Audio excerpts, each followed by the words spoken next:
Oh no.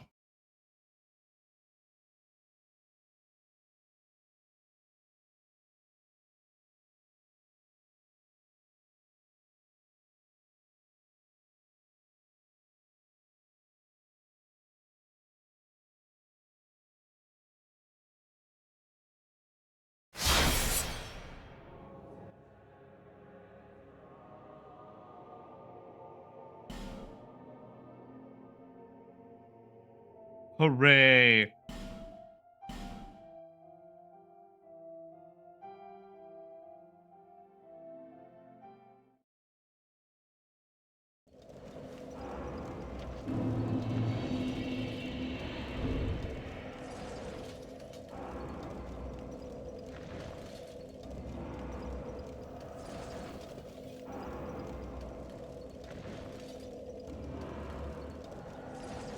I don't know if it's coming through.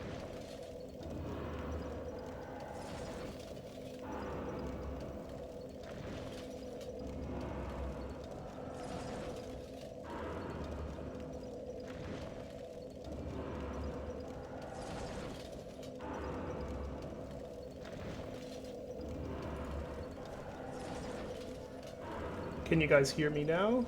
There we go. I think now it's picking up.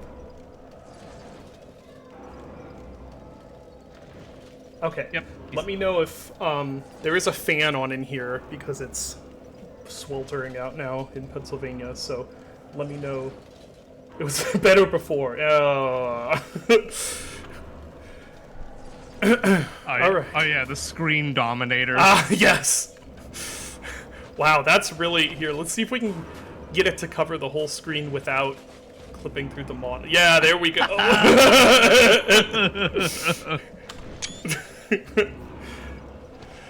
All right. I do remember we were at. Oh, right. The bonfire is here. I have to go through this animation every time I die to the horses now. It's so mean. Yeah.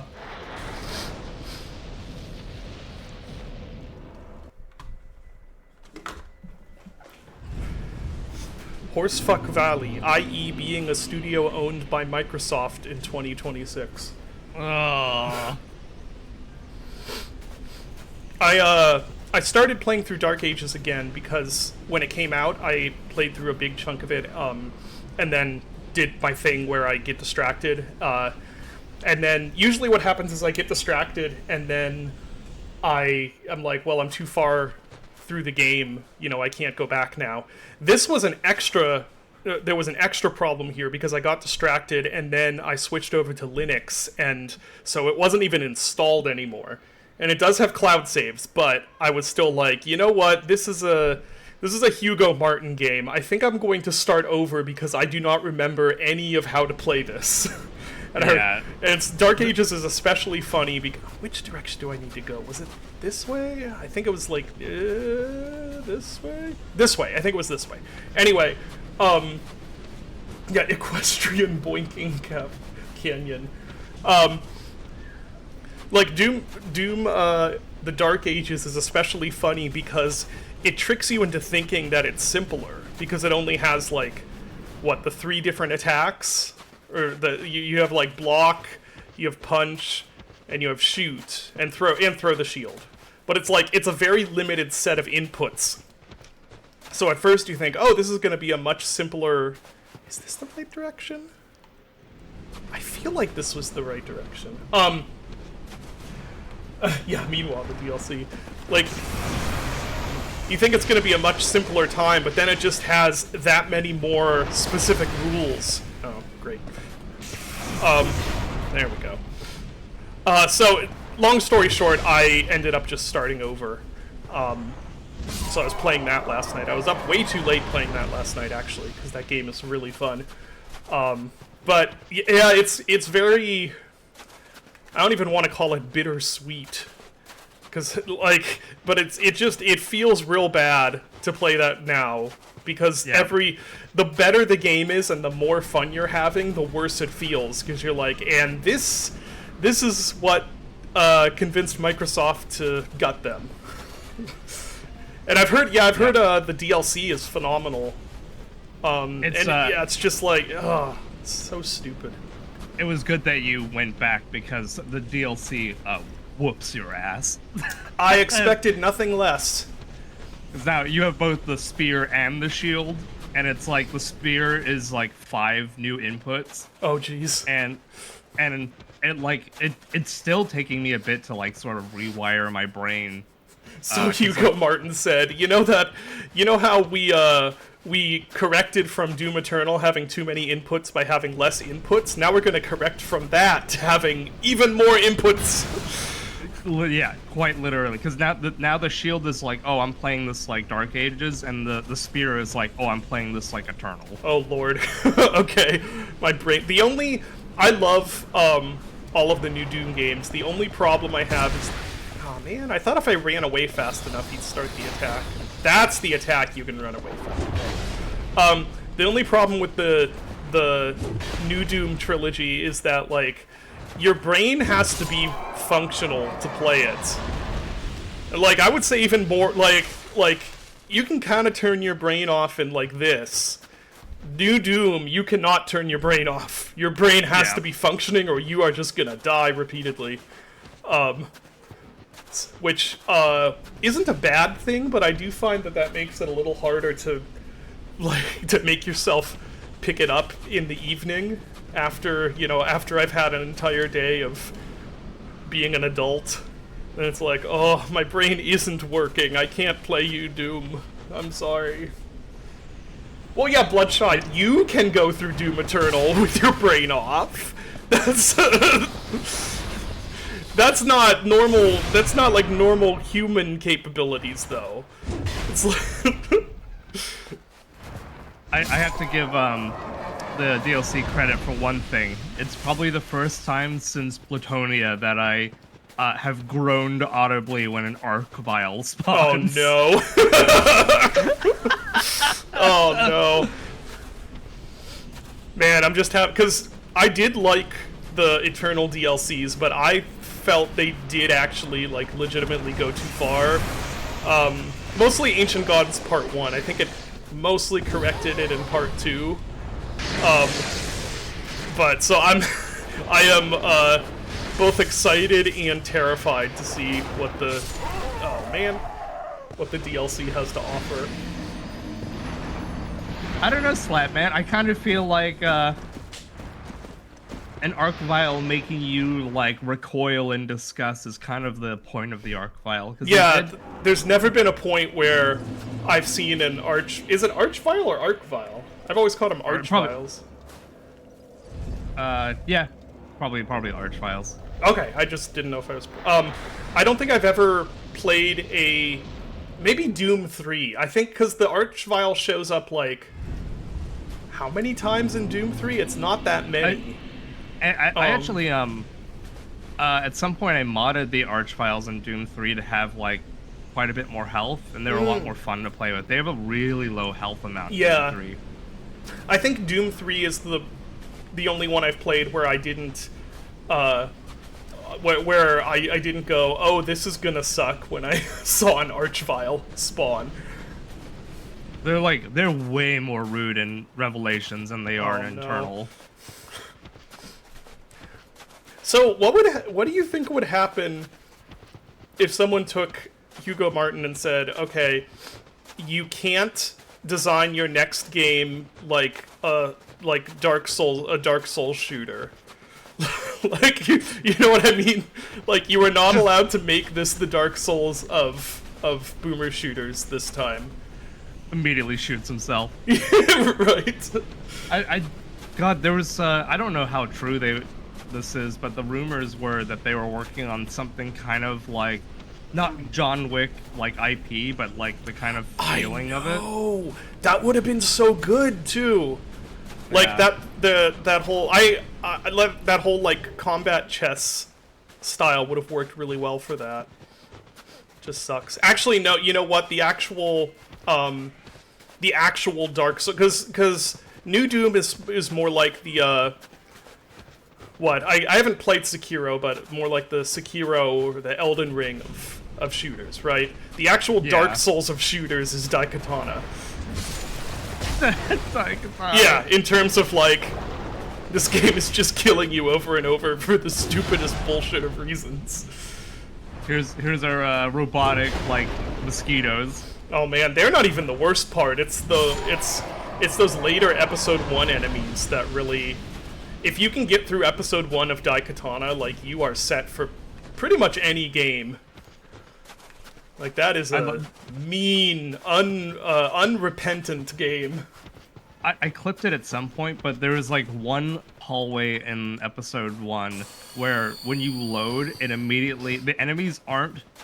You know how it does like the midway loading screen hallways.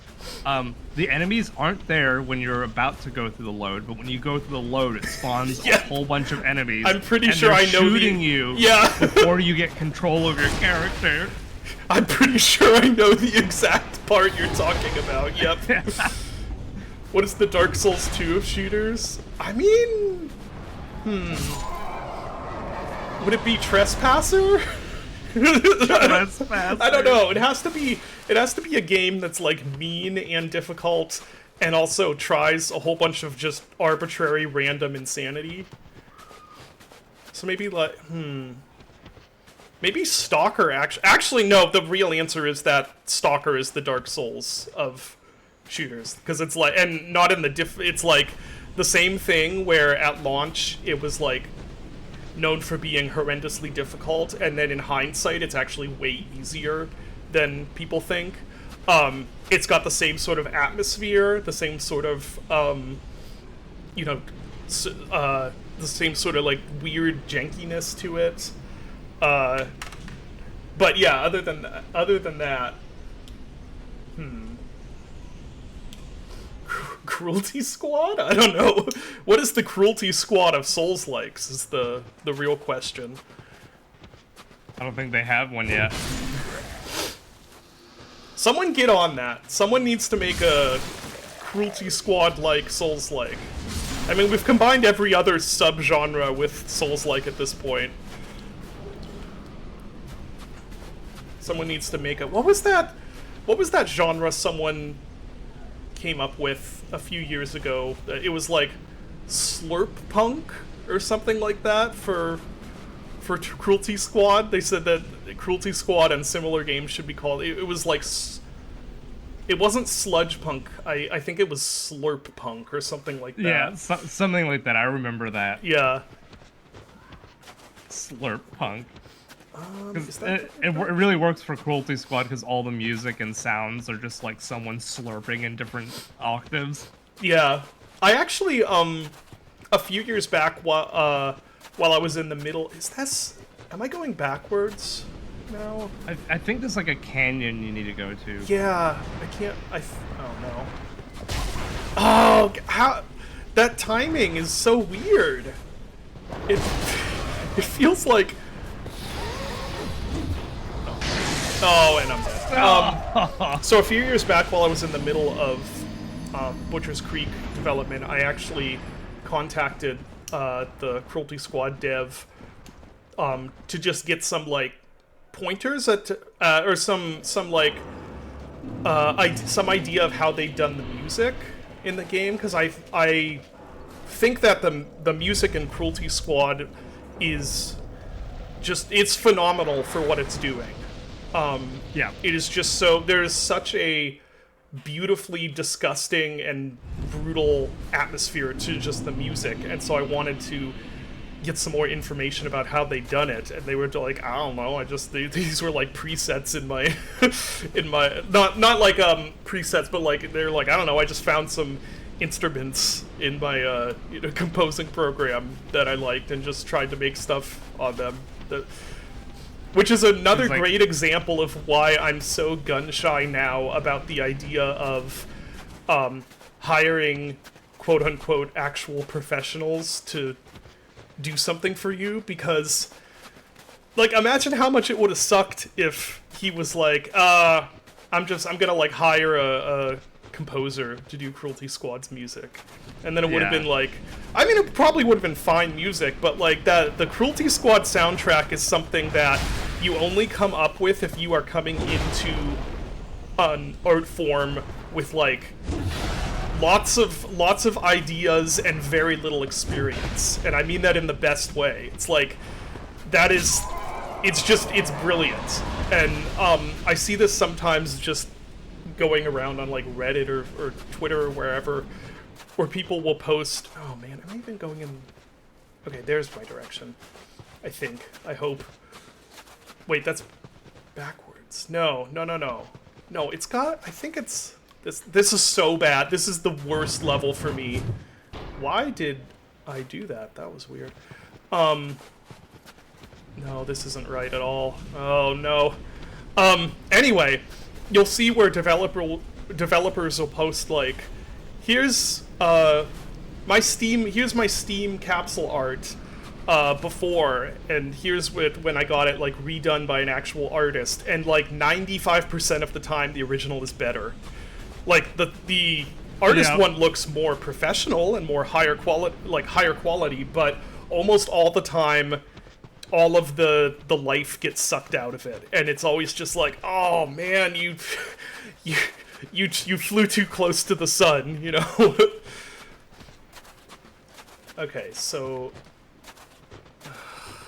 is it that way? I'm gonna go this way. I need to I need to remember where it is relative to these statues. This is the worst level for me because, as you guys know, I have no navigational instincts to begin with.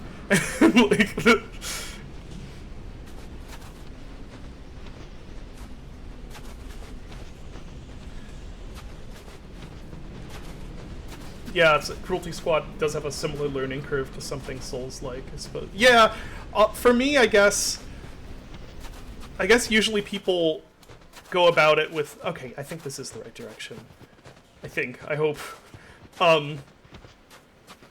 From the idea of like, well, what game is super hard and punishing, but I think for me it has to also be something that in its time is wildly and maybe even unadvisedly experimental. Because remember when Dark Souls, well, see, even that, I don't know if I can dodge that. I may just have to literally run from that. When Demon Souls and Dark Souls came out, that was in a time of like aggressive hand-holding and railroading in games. And those games did not just... They broke like so many rules about what you were supposed to do for good game design. Which I think is very similar to what Cruelty Squad was when it released. It's just like a middle finger to, you know, good taste in everything, and then that turns out to be great. I was gonna say, can you imagine a universe where he went to like the game dev subreddit or on Twitter and posted his game and was like, hey, I'm looking for some advice for making this better, and how many comments he would just get of, this would never sell, just like, delete this it. Is unmarketable. There is no audience. Yeah, I don't like Reddit game dev culture. Nope. I mean, I'm sure there's some lovely people on there, but like, it's weird and gross. Honestly, the culture is. It feels and very yeah, I don't know. It's just I don't like it. And much like Twitter, the voices that dominate it aren't actual like game devs. Right. Which I guess is kind of Reddit as a whole. There's that thing about, you know, someone relating that there was some like 16-year-old they knew who would go onto relationship subreddits and give advice. Oh my god. Alright. Rachel loves like Reddit stories and like am I the asshole and stuff. Yeah. Like, she fully understands their junk. She's like, I don't care. Like, I need my junk. But it's always... Like, the people who respond to those things, you gotta imagine, are just the most insufferable people to know in real life. Because they always have, like... The advice is always so, like, self-assured. And sometimes it'll be things where they're like, they're just so like aggressive about like, you should cut this person out of your life. They're trying to do this, this, this, and this. It's like, dude, dude, calm down. Sometimes it's that serious, but in this case, I don't think it's that serious.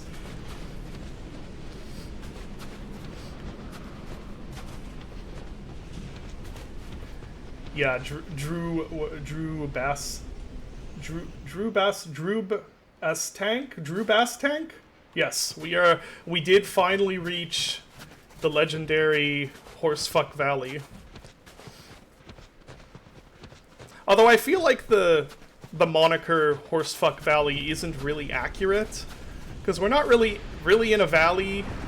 I don't think these are really horses. These seem more like weird, aggressive electric elk.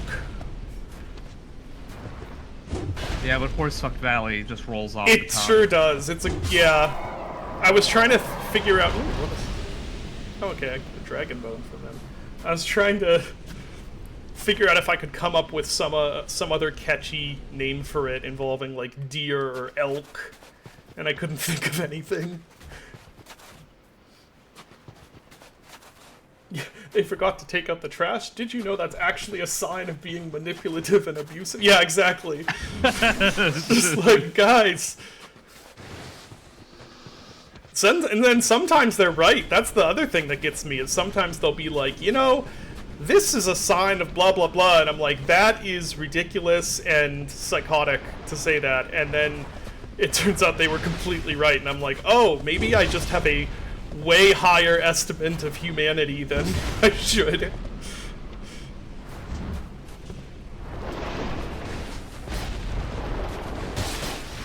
I like how he I-framed like getting up Yeah. after you fucking slammed on him.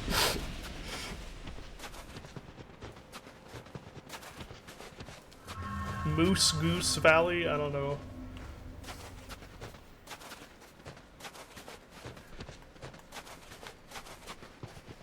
They're showing a lot of microaggression. Yeah, microaggressions. Some of the...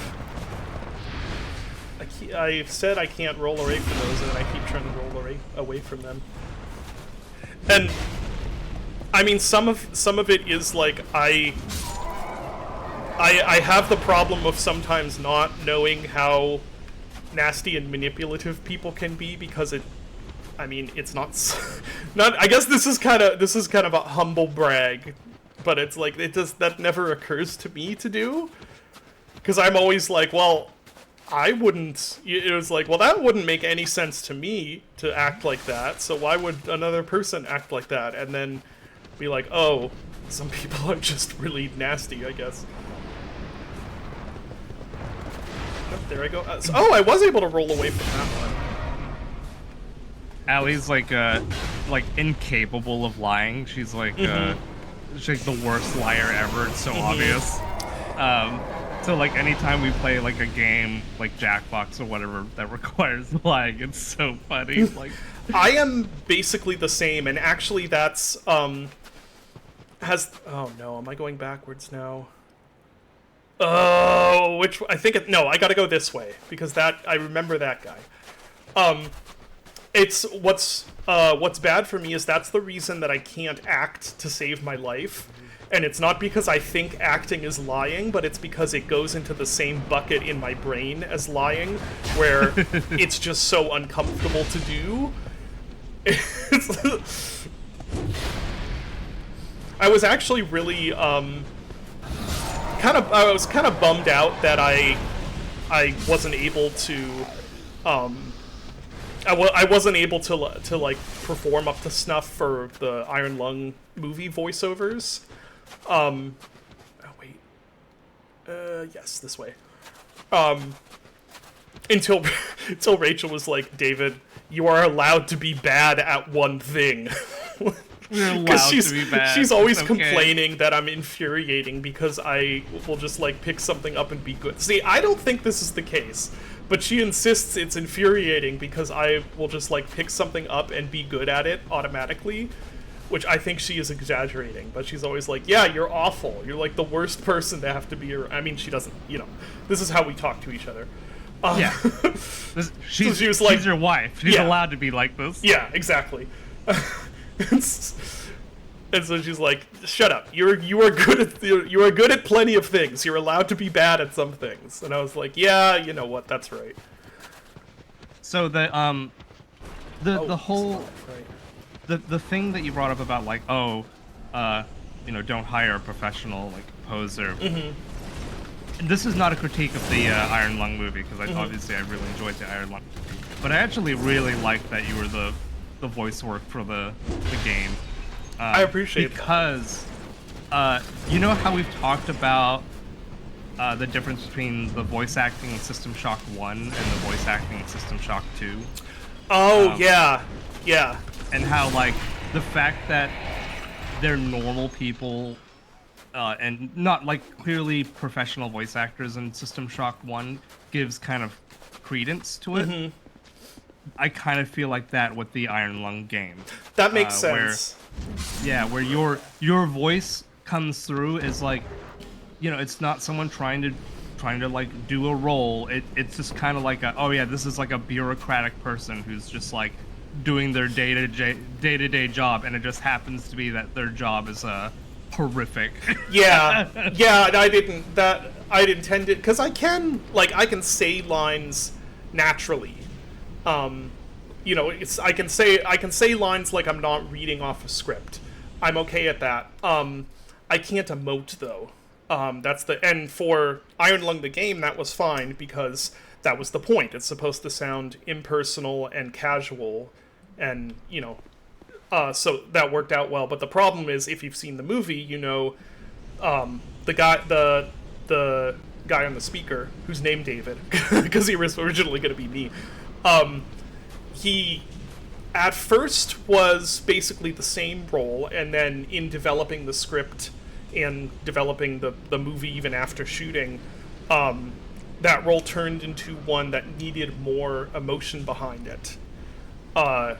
It's like, if you've seen the movie, you see there's like I was not selling it, and I couldn't sell it. I didn't know how, because I don't even emote that much in my normal speech. I don't really know how to do that naturally. So it ended. I do think for the movie that was the right decision. I mean, even at the Mark called me up, and I think he was worried I was gonna yell and scream at him about it, because I'd flown down to Austin. What was you were that? the yelling and screaming type. That's for sure. Yeah. But I was like, honestly, I mean, I was disappointed in myself mostly for like, man, I tried and I just didn't succeed. Damn it. But then it's also like, you know what? I want whatever's gonna be like. I want what is gonna be best for the movie, and I especially want whatever is gonna be not make me a laughingstock to the many people who are going to watch a Markiplier movie. Like, if my acting is not up to snuff, I want that to be like, hey, this is not gonna cut it. We need, I don't want it to be like movie releases and suddenly I am the laughing stock of everyone who has seen the Iron Lung movie. You know what I mean? So I was like, no, honest, like, that's absolutely fine. Like, that is your job as the creator of this movie, and also as I've said before, I get to say that the only voice acting role I've ever lost was to Troy Baker, which I feel like there's no shame in that. Yeah, I think the way it was done for the movie versus the game works, because that part in the game is so short. Versus it's much harder to like. It works in System Shock 1 because all those lines are fairly short as well. But if you had one of those people who was talking to you the entire game, it would get grating with the like normal. Yeah. With the sort of like amateurish, not like rough. Yeah. Yeah. Yeah. So the fact that it's this little slice is it works in favor for the game, and it's why it couldn't really facilitate the longer movie. Yeah, definitely. Bloodshot. That's kind of me also. Although there have definitely been there have definitely been instances in where I've we're going back to talking about being like too nice or whatever. There have definitely been plenty of instances where I have not been nice to people when I should have been, or like you say, Dylan, like, I mean, you've seen me get mad about stuff. I haven't ever blown up and screamed at somebody, but I have gotten mad and kind of, you know, I mean, you have emotions, but yeah, you know, there are definitely situations in the past where I've gotten mad at people and said things that said things that might have been honest but weren't the truth. Do you know what I mean? Yeah. Like, I think that's what I'm trying to get at, is I think there is a downside to that, like, being the nice person who is always truthful is, for me at least, sometimes I say, like, I say stuff and I don't actually mean how it comes across to people, and I just don't realize, you know, I don't realize how it's coming across or don't have the self-control to make it sound nicer, and I kind of wish I did. That's something I'm trying to be better at. Not to give me a few voice lines if you ever get to finish again. I do like, so yeah, the other part of this is, I learned in the whole Iron Lung movie process that I also do not like acting. And in fact, I found the small like cameo that I did to be very stressful and unpleasant, just because I was constantly in fear of like messing something up, and you know, it's a warehouse full of tons and tons of people who are all hoping to get these takes done and not have to do too many of them, and I was always terrified of like tripping over something or falling off the platform we were on, or just like moving in some stupid way or whatever, and then, you know, that affecting the workday for these, I don't even know, like 100 people.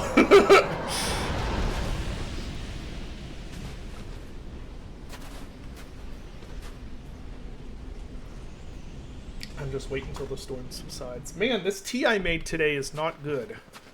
I think that there are, contaminants leaking might be going backwards. Am I? Oh no, I can see the statues there. I think I'm good. Okay. God, yeah, I wish that the landmarks here were more than just the same looking ruins. Yeah, I know that goes against the creative vision for this area, but okay. All right, running away worked. I don't know what's gonna... Maybe I should just be running past these guys. You keep making it to the canyon, like, and then the last fucking reindeer kills you. Yeah. Maybe, how about, Reindeer Pain Tundra? I don't know, it's still not as good as Horsefuck Valley, but...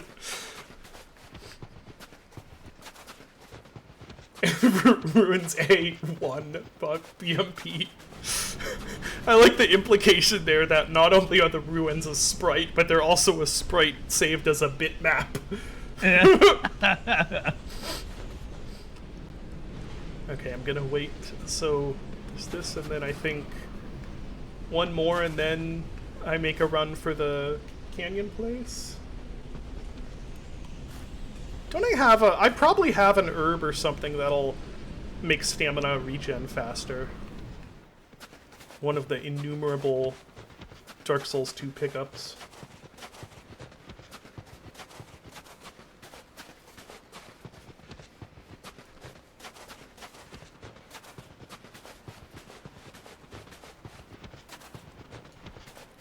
Wait, come to think of it, isn't the Dark Ages DLC also a snowy wasteland? Like, yep. Yeah, the tagline for the DLC was like, "Hell freezes over." Oh lord, that's good. For me, it's really funny because both Eternal and what I know of Dark Ages at least, kind of like story and moment-wise, just constantly veer wildly between this is the stupidest bullshit I've ever seen and that is the most awesome thing I've ever seen. Yeah. Like, there's basically zero in between. Like, one moment I'm like, oh my gosh, why are they talking about the Night Sentinels? And then there's, you know, just something like in Eternal for me, it was the, uh-oh. I hear them. Run, run, run. I wonder if they go away after it clears. They sure don't, okay. Traded. Yeah. For Eternal, it was the, what was it called? Like the Slayer alarm, or the Slayer warning level, that you get when you enter that one facility where it's like, oh, Whoa. dang it, that was a trade. Where it's like, you know, in Doom 2016, you constantly had the demonic invasion level, and then for that one level in Doom Eternal, they'd implemented a, like, Slayer danger level. Like, that's good. That's really good. And then there's something, then other stuff where I'm just like, why? Why is this in here? Yeah, it's weird because there's moments in pretty much everything from Eternal to Revelations where it's very clear that they care a lot about their lore, but then the moments that are like, fuck the lore, we're doing a funny bit, which are great, but it kind of makes the parts where they're trying to be like, oh no, take this sincerely, to be a little whiplash. Yeah, definitely. I mean, I respect it. Like, they want to. They want to. They have a story that they are sticking with and want to tell, but also, like, I don't know. Some of it I'm not into. Yeah. I liked I think we've talked about before, I like the 2016 method of just like, there is a story here, but Doom Guy really does not want to hear it.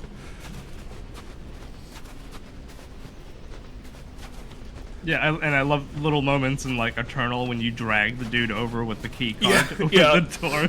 Yeah.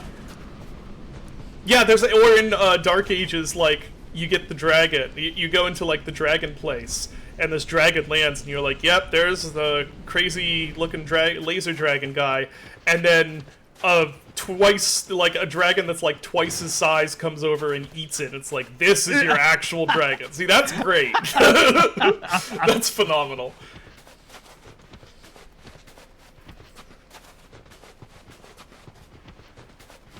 I know, some of you guys, got to hang out with Hugo at one of these Quake cons that I don't think I was at, or I was sleeping at the time.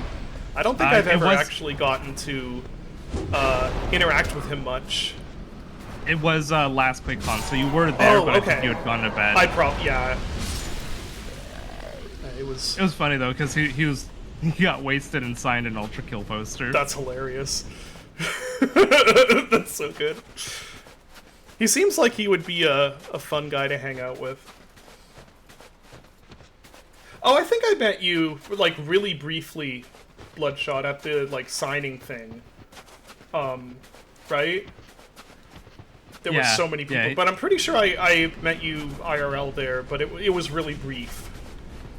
Hopefully we can hang out more this one. Oh, yeah, because you're behind the artist. Yeah. Oh my god, artist. That was a good example of I am too polite. I'm like, I don't know what to do. I don't want to disappoint the guy, but also he's been here for like 30 minutes and there are people behind him. Okay, we're this way. Oh, next time I die, I need to check my inventory to see what sort of stamina helping I can do, so I can. Well, it's probably not going to matter. Honestly, oh, an item. Twinkling Titanite. Because, like, honestly, I'm dying because of the elk, not because of lack of stamina. That worked.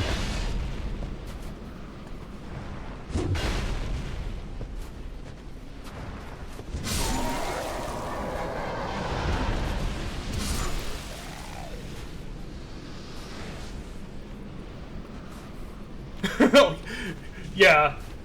Yeah, I get you, Bloodshot. Titanite. Tuesday, I still call it Titanite. Titanite. That is funnier. Is Tita like Booba? It's like there's Booba and then there's also Tita.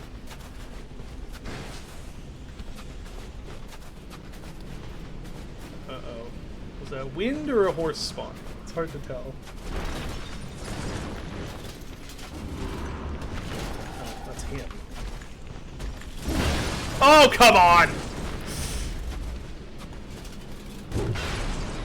Smack. There we go.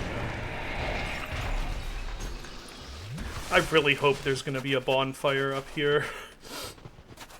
This Or area something. doesn't seem like the bonfire type. No, it sure doesn't. I'm not even sure what I do around here. I'm just pretty certain that I have to go this way. Oh boy. Oh jeez, I hear Here one. comes the Mongo deer. The Mongo deer. The deer who makes all the rules. Yeah, it took me a sec there, yeah. Oh no. Oh, I can't believe I got that. Okay, where do I go here? I need to figure out where to go real quick. I see a bridge there. Okay. I'm not even grabbing the item. I'm just fleeing. Okay, I'm down here. Wait. Pack of horses. Oh no. Yeah, the boss is just the what would that be? The royal fuck authority? The royal fuck authority. Oh lord, what is it gonna be? This is gonna be something incredibly cursed. What? Miyazaki! Why not a bot? Well, I was close. Alright, what manner of animal are you? You just... I hear some... Ah. The king's pet singular? Are you sure about that?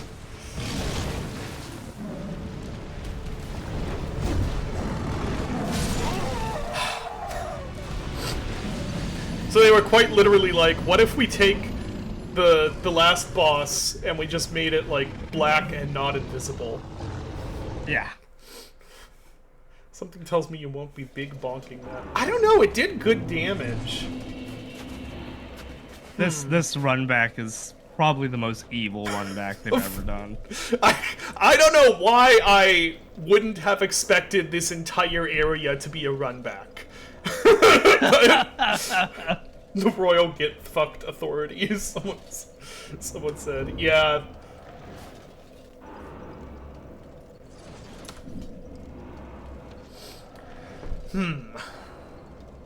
I mean, it did good damage. It's just a question of how fast those things are gonna attack. Ah! What? That was a weird moment. I saw myself from another life. He's definitely a guy who interacts. Gotcha. Tiger.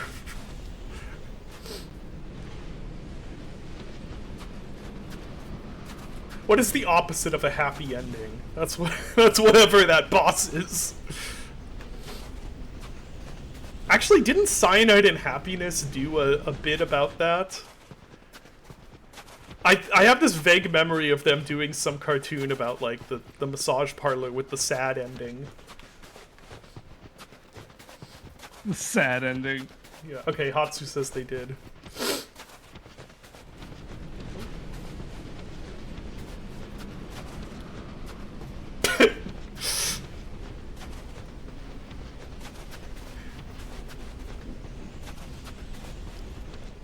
To be fair though, Bloodshot, that sounds like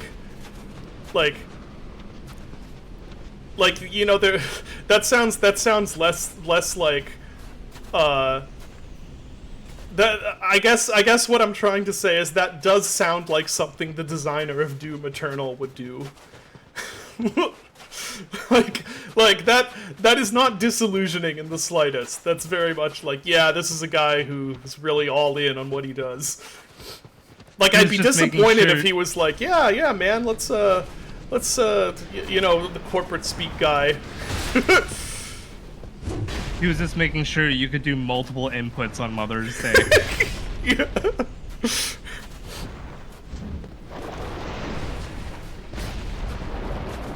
Oh, come on. The fact that Jump has iframes is such bullshit. Died to the first horse.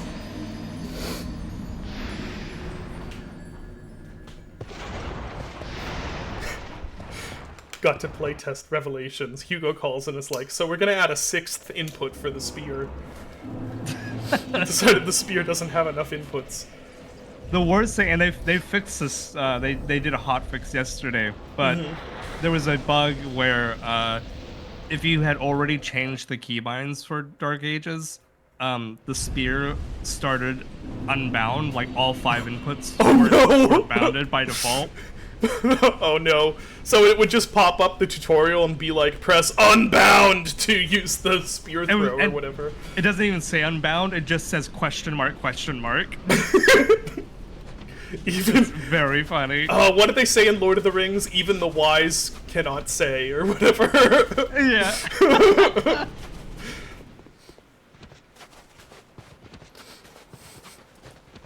Man, so that's the thing, is that whether you like, no matter how you feel about any of the 3 new Dooms, it is incredibly cool that a AAA studio designed 3, as far as I don't know, I don't think anyone knows exactly how well Dark Ages did, but definitely 2016 and Eternal were huge hits.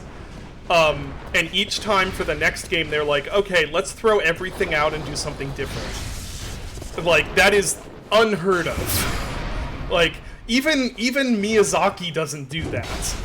Even Miyazaki's like, well, we're gonna learn from what we did in Dark Souls 2 for Elden Ring, Then Dark Ages is like, yeah, you know how everyone, lost their minds about Doom Eternal and it, like, invented an entire subgenre? Yeah, what if we just don't do any of that again?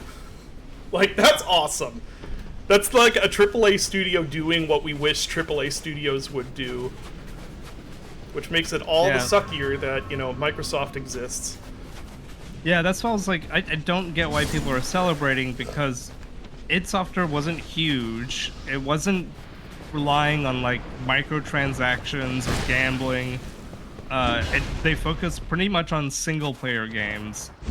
It was weird that's like everyone's like, oh, these guys are like indicative of the problems of AAA. Are people like that, or is it just like Twitter users? Yeah, Twitter. Okay, but Twitter users aren't people though. Like half of them literally aren't people. But you're right though. Like, I know I'm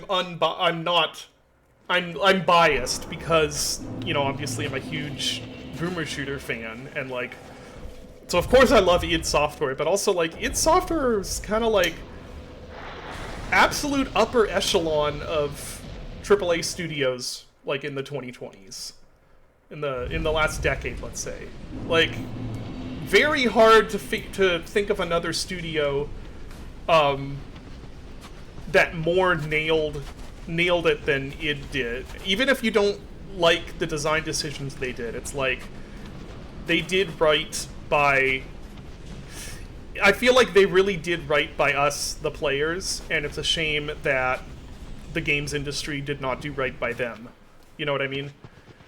It's like even when even when they weren't necessarily always doing everything everyone would have wanted, it's like they were trying new stuff and trying to not just churn out the same thing that everyone else was, or the same thing that they'd done. It's like, of any studios out there, they should have been the ones, they should be the ones to keep going. Not saying there aren't other good AAA studios out there. I just mean that id, to me, was like the shining beacon of like, this is this is what we want to see AAA being. And it's, I feel like, quite a strong indictment then for them to be the ones who get gutted. Yeah. Like if this is, it's kind of that, if this is what you punish, I don't want to see what you praise, Yeah, their problem is that they didn't lean hard enough in the open world Unreal slop with the cash shop. Yeah, gee, that's that too. They were running their own engine. How many studios are doing that now? Like, less every month. Yeah. It's just disgusting. Just there's like I tweeted some stuff about it just because I don't know, I kind of felt like I should. Felt like I had something to say, I guess. I don't know if it's actually valuable or not, but like, I don't know, yeah. It's just like this, yeah, it just sucks. Just sucks. And there were people who were like, oh, they were stupid for not using Unreal and doing their own engine, which is also insane to me because it took, like, Eternal and Dark Ages are some of the best running games I've ever played. They're phenomenal. That engine is so good. Like, at least judging from an outsider perspective. I don't know how a programmer would feel about it, but like, as far as results go, it is really hard to find games that have the same level of fidelity as like the new Doom games and run as consistently well. Like, for me, they've always been, it's not even just that they reach high frame rates, it's that they're just consistent across the board. Like, Eternal, I didn't even have that powerful a PC when Eternal came out. It's like, it just complete buttery smooth throughout the whole thing. And it worked really well. I don't know if I don't think you played it, but the new Indiana Jones game. No, I've been meaning Machine to. Game. I forgot that was on id Tech. Yeah. Oh. Yeah, it's great there too. Is this backwards? Shoot, I lost track of direction. I shouldn't go in the buildings. That's where I'm making my mistake. Because then I lose my sense of direction. I think that's where I want to be making for.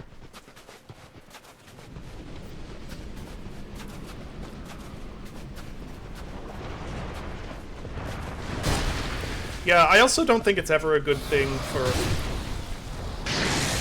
Oh. Stupid horses. I also don't think it's ever a good thing for stuff to be over-centralized. Like, even if Unreal Engine, 6 or what now is... Even if it were, like, the best engine ever... I think it's always a benefit to have more than one option, and I do extend this to distribution platforms also. Like, I think it would be good if there were more, if there was more competition for Steam. It's great that Steam is doing a pretty benign, good job as a monopoly, but like, I think there's always benefit to having variety in this sort of thing. A great example of that was when everyone was on Unity, and Unity was like, hey, we're actually taking all this money that you've already made. And everyone was now scrambling to be like, we need alternatives to Unity right now. Yeah. Yep, exactly.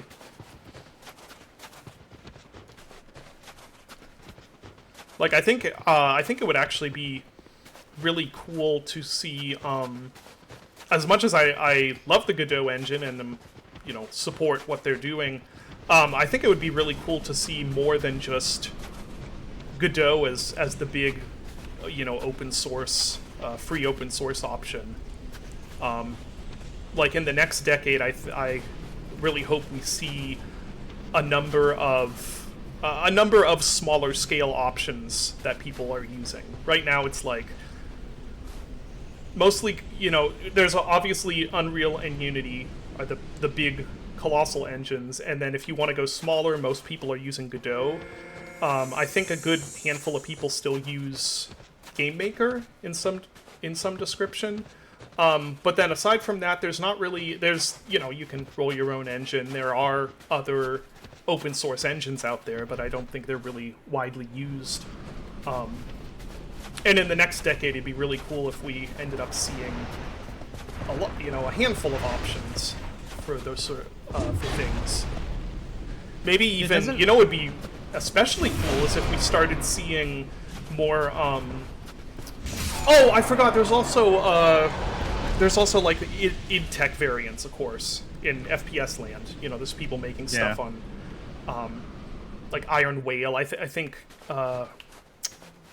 What's his name? Killpixel? I think his next game is on Iron Whale, right? If I remember right, which is just like the most optimized Insano high FPS Quake source port. Oh, okay. But it'd be really cool if we had if we had options that were not all general purpose. Not that a general purpose engine is bad. That's actually really good. But it would be cool if you're like, hey, I want to make an RTS, and I want to use a free open source engine to make an RTS, and there's an engine out there that's specifically for okay, this is specifically designed around RTSs. You know what I mean? Hatsu mentions CryEngine, kind of like how for a time it was like you want nice big open levels with lots of lush scenery. Well, CryEngine's the best engine for that. I don't think that's really as true anymore, but King's Field Engine is there. That's true. Well, here's the weird thing, because Kingdom Come Deliverance 2 was on CryEngine, and that game is probably the best running open world game I've played in a long time. I feel like CryEngine still, at least from the outside, seems like it still has legs. It's just not used a lot. Yeah, and even Digital Foundry was like, this is actually like a shockingly well-made game. And then they said that they're going to be moving to Unreal after this, and I'm like, god damn it, dude. Oh gosh, I did not have time. I thought I had time. Yeah, so I'm not very knowledgeable in lower level programming, including lower level graphics programming, but I did see some people talking about that one of the reasons you don't see, and Hatsu, probably you'd be able to tell me if this is correct or not, but I saw some people saying that one of the reasons you don't see as many indie devs rolling their own engine now is because the Vulkan API is just insanely cumbersome to use, and that actually there's a need there for a graphics API that is a lot more not lightweight, but agile and easier to use for indie developers. And honestly, I've wanted to, just for the heck of it, I've wanted to roll my own engine for years now. And of course I never have, because then I have to make the decision, do I want to spend my time rolling my own engine, or do I want to spend my time making a game? And making a game always wins out. But it's something that I've always thought would be really cool, and I would really love to do that someday. But I have been scared off by... but I've started and then been scared off. Yeah, I have similarly heard that Vulkan is just requires a lot more than it really needs. Yeah, there's that game dev quote: "Teach a man how to use a game engine, and he'll make a game, and teach a man how to make a game engine, and he'll never make anything." Yeah, unless you're David Pittman. Yep. Who's still that's the he's kind of whoa. He's kind of my idol in that area of man, I would love to be like that, roll my own. And I know if you ask him, he'd be like, no, you absolutely the fuck do not. Because I know he'd be like, do not do what I did. but still, it's like, oh, that'd be so cool to have all of it like be your like. I just think of like what sort of insane problems, like, what sort of insane solutions to problems could I come up with if I was literally making the engine? You know, it would turn out weird and jank, but like, you know how I always talk about like solving problems is where you get the most creative solutions or the most creative inspiration sometimes, and it's like I just think about like, well, what would happen if, you know, I'm trying to implement specular and I just can't wrap my mind around it, and so I have to figure out some other crazy way of faking specularity, you know? But I have to resort to like a matcap or something like that. I don't know. Anyway, that it's something that appeals to me, but then I get kind of scared off by the realities. Is Unity viable anymore? Someone asked after the Riccatello is that it? The terms of service thing. I mean, yeah, absolutely. Unity is still viable. There's still plenty of people making games on Unity. I mean, I think it and Unreal are pretty uncontested as being the most powerful engine options that are out there for indie developers. But the question is just the question is just whether you ooh, I can just go directly here now. The question is just down to like what you feel comfortable with. They walked back a lot of the... Oh no, that's why he's... Okay, this might have been a mistake.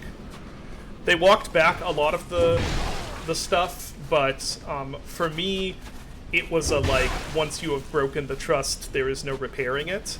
You know, if you... Oh no, oh no, oh no, ah!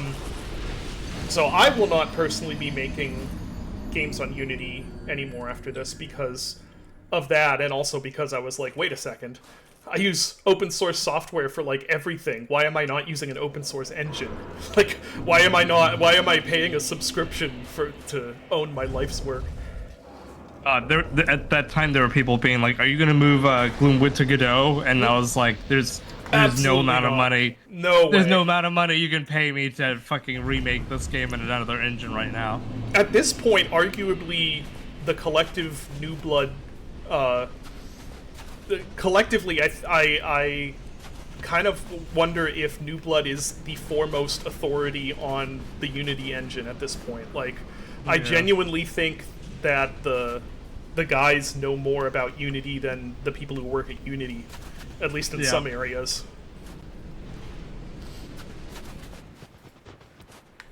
This way. Because Gloomwood's on Unity, Ultra Kill's on Unity, Whoops. Aces is on Unity, and one of the new projects is on Unity. So yeah. Pretty much pretty much everything New Blood is on Unity. Except Erdorf still uses GameMaker for Faith, I think. Yeah, he's been really. We made fun of him all the time for that, and then the Unity stuff happened. It was like, oh, maybe we should have been using GameMaker all this time. And Aces used to be on GameMaker, but we moved it to Unity because they really needed the like graphical power. Oh, is UE6 removing everything you like? Is it more than just the blueprints, Hatsu? Is it just that they're gonna deprecate blueprints, or is it more stuff? How insane is it that for years we had all these arguments on Twitter and Discord, all these places about visual scripting taking over and blueprints and all that. And the real answer is that stuff is going to get removed because you can just vibe code stuff in AI. There's actually a bunch of subjects like that where it's kind of like we'd argue passionately about these things that now we're just all on the same tired, dejected page about. Like, we'd be like, Unreal versus Unity, and now it's just like, everyone's like, yeah, once my project is done, I'm gonna try out Godot. Like, Yeah, yeah. Both Unity and Unreal being like, oh, I hope you enjoy all of our new AI slop features. yeah. Hatsu, unironically, I mean, you're someone that I think would be able to do a lot jumping into either, probably not making your own engine, but I feel like you would be really good at, like, taking one of the existing id Tech code bases and, like, just going nuts with it. Like, I don't know what the licensing is for id Tech 4, but I've always felt like id Tech 4 would have a lot of potential for, you know, if it were like brought up to modern standards in ways. Just a lot of potential for, like, being used by indie devs, I mean. Oh, is the level editor really bad? No, what you Hatsu, no, you need to find a way to fork id Tech 5. You need to fork the Rage variant of id Tech 5. You don't like CSG base? Okay, that's unusual. So, what would you prefer for level editing?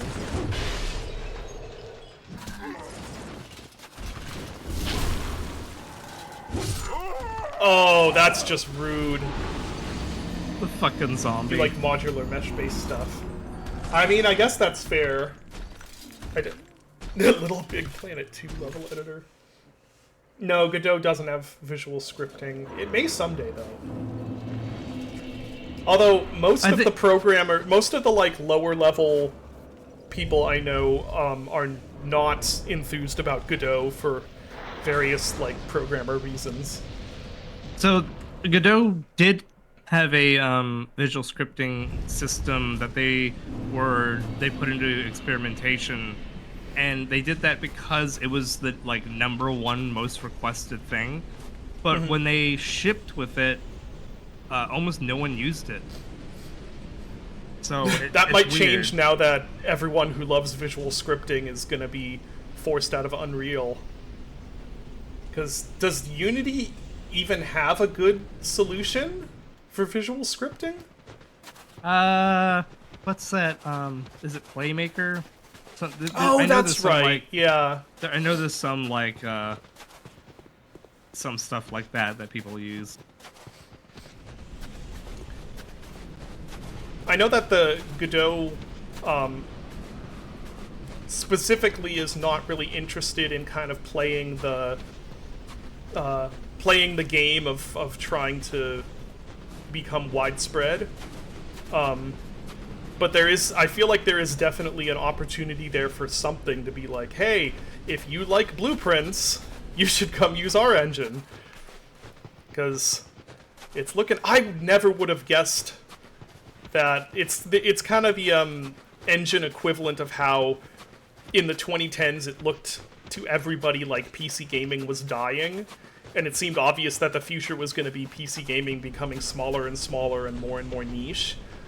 Which, by the way, is the reason behind a lot of discourse from that time period that doesn't make sense nowadays.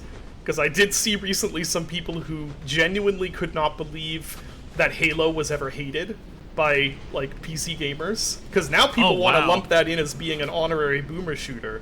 Which, having lived through the PC versus console wars of the 7th generation, that is the most heretical thing you could have said at that time. But yeah, there was a huge amount of like fear and resentment in PC gaming because of how widespread consoles were becoming and because of how much game design was starting to cater to console interests. And at the time, it seemed like it was a foregone conclusion that PC gaming was dying. And then the complete opposite happened. Similar thing with similar thing with visual scripting, because I was afraid for a long time that I was going to be forced to adopt visual scripting because it was going to become so widespread, and I don't like it. I don't have anything against it. It's not really, it doesn't work well for me. And then cut to a few years later, and Epic is deciding vibe code or whatever integration they're going for. I read through the press release more carefully after like the initial announcement, and it actually seems it's actually like really vague on exactly how AI is going to be integrated, which is a little worrisome. Like it's very vague on it. It's not like here's our AI tool. It's like, yeah, it seems like they're kind of saying like it'll be everywhere in everything. Serial 46. So we actually had we have a similar situation with Gloomwood where Gloomwood uses a tool called RCSG, which is sort of a brush-based equivalent level design tool that's kind of a little bit similar to like a hammer brush toolkit that runs as you're building stuff. Yeah, the real-time part is really cool. That's my favorite part. Yeah. As someone who spent years making maps for Hammer, that shit has spoiled me really bad. But that RCSG is no longer updated, so we have had to stay on an older version of Unity. And we've been slowly trying to update RCSG ourselves, because the problem with not upgrading your engine is that you eventually lose out on console support. Because the middleware package and modules that are required for new consoles get shipped with the newer engine versions. Sorry, my dogs are going buck wild. Oh, you're fine. Oh, you know what we need? We need what was that engine they used? We need to contact the Brigadour guy and see if he needs to see if he can get us that engine they used for Darkest of Days. Oh my god. Which, speaking of the Brigadour engine, is also super cool. Oh, that's so cool. Yeah.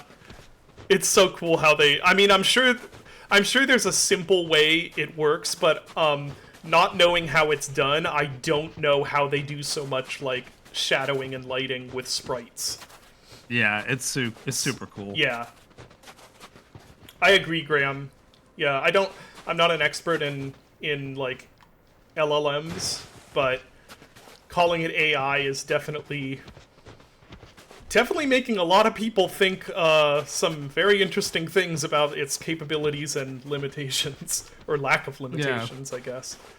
I think I was kind of on the same page as you, David, where I was like, I wouldn't say I'm like adamantly against AI in like every situation. There was there was points in time where like I like messed with it to see, is this actually something that could be usable in like a workflow in some capacity. And I think that at some point I was working on a difficult math problem for Gloomwood. I believe it was something like weighting animation blending on a specific 3D graph. And I was like, okay, well, before I try and math this out manually by hand, let me see what the AI has to say about the problem. And it came up with some code, and I tried it, and I was like, oh, okay, it is kind of working. That was cool that I didn't have to do that. And then I noticed a situation where it didn't work, and it was giving me results that I wasn't expecting.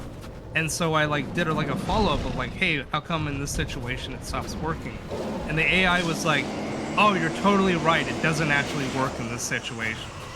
And that was immediately like, I can't trust this thing, because it didn't warn me about that ahead of time. It was just trying to please me until I figured it out, and then it's sort of like, oh, you're right, like, yeah, it's bullshit, I fucked up. Because it doesn't actually think, it's just a prediction algorithm. Oh. Yeah. Yeah, no, I totally get that, Strida, and that's I will never use it for anything artistic related for that reason. Sorry, I have thoughts of no, I knew this. That fried chicken wing is a good idea, though. I wonder where I can get more of that, powder, because I think I only had 3 of them, now 2. Maybe it'll only take me 2 more tries, though. Famous last words. The challenge of that, Strida, is that I don't know how they could, even if they were like, we're not going to allow any AI code, which they mostly, for their statement pretty much was, we're not allowing AI pushes to the engine. Even if they were like, we're going to make sure that there's not a single line of AI code, I don't think there's any way to enforce that. Like, it's at some point you can't tell if someone if someone wrote a single line of code using AI or not. Like, down to like the very basic components. I don't know enough about. So there's the plagiarism concerns, first of all, which are definitely a concern. There's also the environmental and like practical concerns, which I do not know enough about to make. That's one of those. That's the thing that for me is like, well, that's a good reason to just not get involved. You know, it's like that. I don't actually know what concerns here are valid and what are overhyped, but it's like better safe than sorry. But if we set those aside, if we hand wave the ethical concerns and the environmental and practical concerns and all of that, and just talk about artistic integrity, that's where I guess I start to have problems judging other people. I don't ever see myself integrating AI generation into my workflow or my work. But the problem is, again, if we hand wave all of this other stuff, so just theoretically speaking, if it were not an ethical or, societal or environmental concern, is someone exerting less artistic integrity by AI generating, like, a picture of a wall and using that as the texture in their game than I am by going out and taking a picture of a wall and using it in my game. Now, I think there are a lot of reasons why my approach is better, which is why, like I said, I don't see myself ever integrating generative AI into anything I do, but I do kind of think we're going to get to a point where it's used by a lot of people working in games in different capacities, and I'm having trouble figuring out where the line would be for me as like a player buying a game, because I feel pretty negative about AI use in games, but like I said, I feel like I also can't just say like, well, you're less of an artist than I am because you had a computer generate you this, a photo of something, whereas I went outside and took a photo. You know what I mean? And you have stuff like the Steam, like, AI disclosure tag, which, cool idea on paper. But there's going to be, and there are situations where it's not super obvious that the game is AI. Like, there's situations where it's like, this game's fucking AI. like there are definitely situations where that's the case. But there are also situations where it's like people are clever, and it's hard to tell, like, oh, they generated this wall instead of me taking a photo of it, or they used it in some code and stuff. And they, like, how do you sort of enforce that? And where's that sort of like line crossed? Well, right now it's definitely a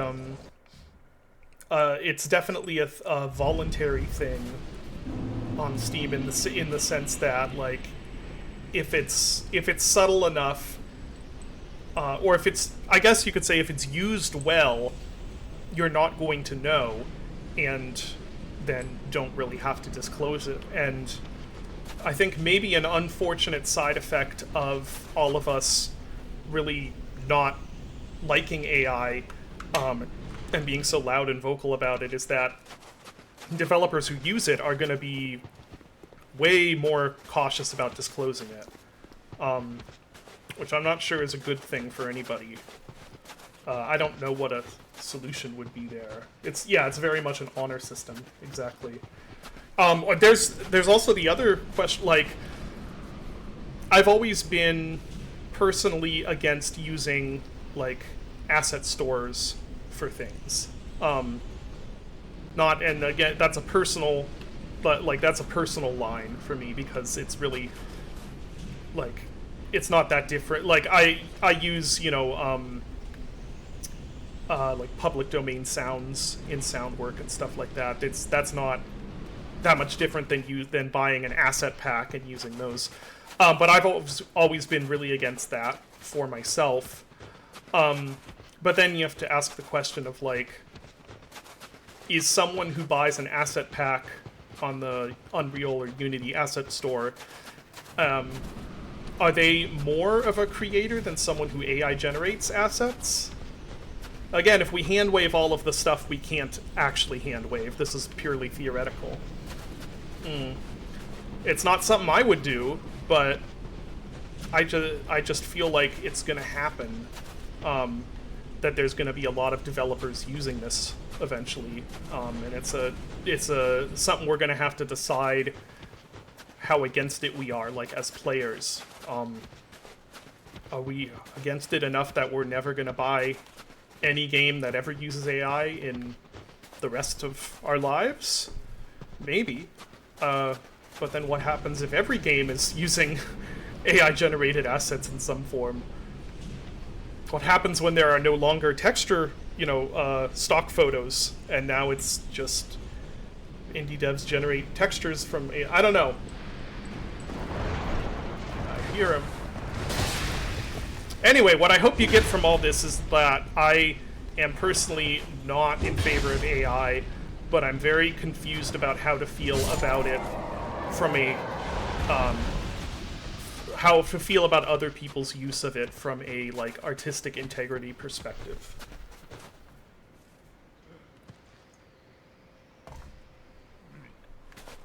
Yeah, like, what if you buy an asset pack and the person who made that asset pack created those meshes with AI and didn't disclose it? Like, technically, you're now using AI in your project.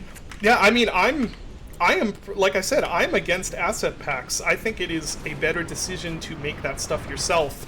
But I also have friends who are developers who love asset packs and have made games that are far more successful and more beloved than mine are. So, like, I can't say that's, you can't dismiss them that way. Yeah, anyway, it's, like, very confusing. It's a very, like, confusing and scary topic. And I agree with Graham, what you said. That's kind of my main issue, but my main creative issue is that I think there's a balance you maintain in creating stuff, especially something as, like, technologically intensive as a video game, of deciding where do you cut corners and where do you not cut corners. I have personally found that there's a lot of value in not cutting corners in areas where cutting corners might rob you of situations where you could find creative inspiration, I guess.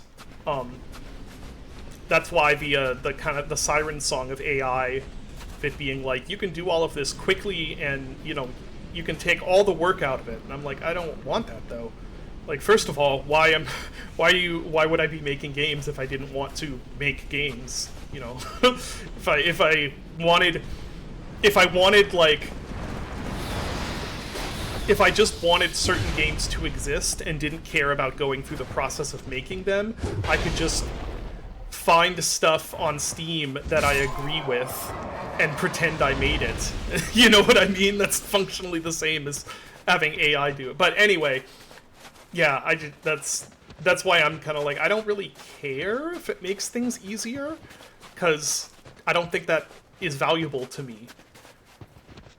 If anything, I have been increasingly making things harder for myself over the past few years by, you know, trying to do more in my own way, trying to learn more and take on more like tasks. Like in the past, I didn't know how to do shaders, and so I would just kind of get by without coding shaders, and you know, then now I'm like, I prefer to like code a shader myself to do something rather than relying on a pre-built option. And sometimes it's not even really a good idea, but then other times it, I think, gives things a unique identity. I also, like, when I started Gloomwood, I had absolutely no idea of like how shaders worked, how to write shaders. Like, that was actually an area that I was really intimidated by. And now it's like I had to like push myself to learn how to write them, and now the shaders that we use in Gloomwood are all written by me. It's like a surface shader, common surface shader library that I wrote using some of the functions that are innate in HLSL and what Unity ships. But it's that journey of like going from this intimidates me to I can now write it on my own that's not something you can sort of you can wrap up in the whole like, is this productive? Does this like ship the game or whatever? But it's deeply satisfying as like a developer and as like an artist. Ooh, that's not good. That's not good at all. Oh, it's the ice. No, it's different ice. Okay.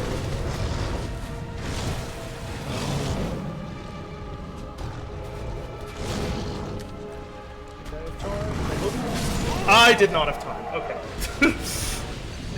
So the rule Bloodborne teaches you is that if you're fighting anything on 4 legs, you want to try and get to their butt. Right. Yeah. So I have one more of the fire things. I'll give that a shot. And once I'm out of those, I may want to switch weapons out. We'll see. I don't know if I want to switch weapons out for the horses. I think the club works best on them.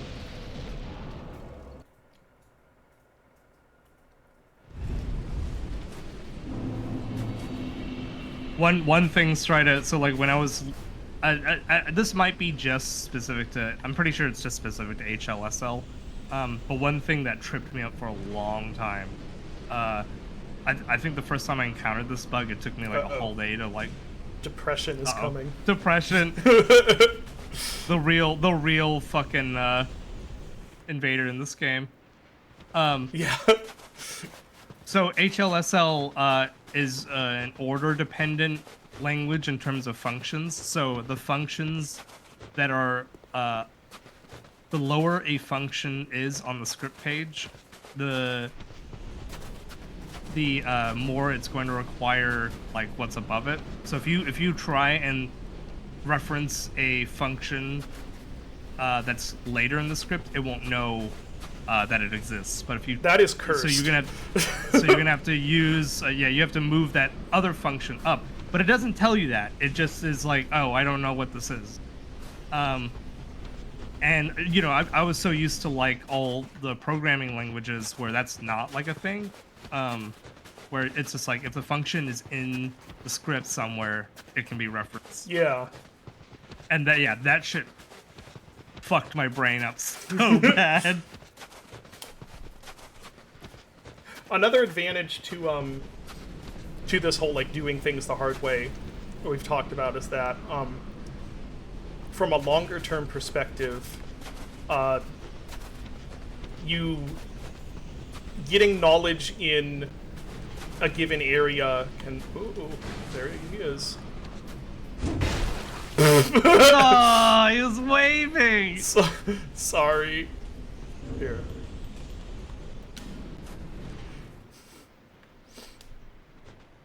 Okay. Are we cool? Oh, I missed. Oh, he's healing you. Oh. Why is depression helping me? The shrug. That's so funny.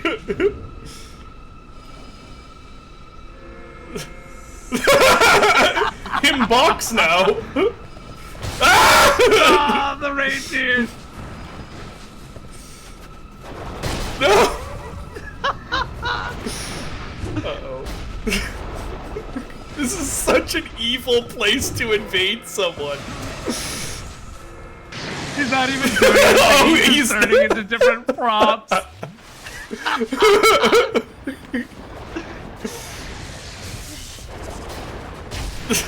I can't even, like, my entire focus has been messed up now.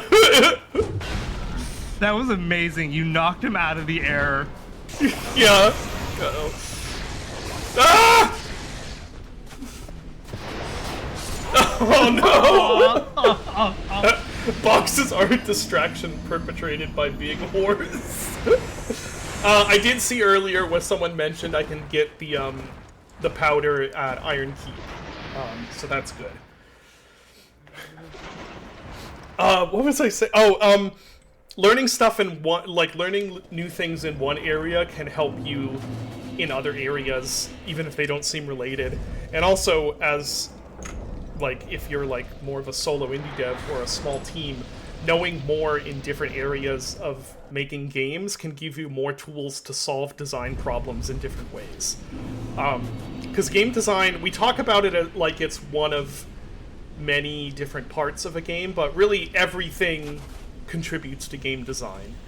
And so you can solve game design problems sometimes visually, or sometimes programmatically, or sometimes with a design change, or like there's a you can sometimes approach a development problem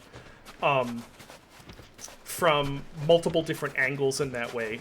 Like a really dumb example would be like, oh, I need a real. This is a very dumb example, but hopefully it gets across what I mean. It's like you're like, oh, I need to figure out how I need a fluid simulation. So you could solve that problem by creating a fluid simulation. That would be the programmatic solution.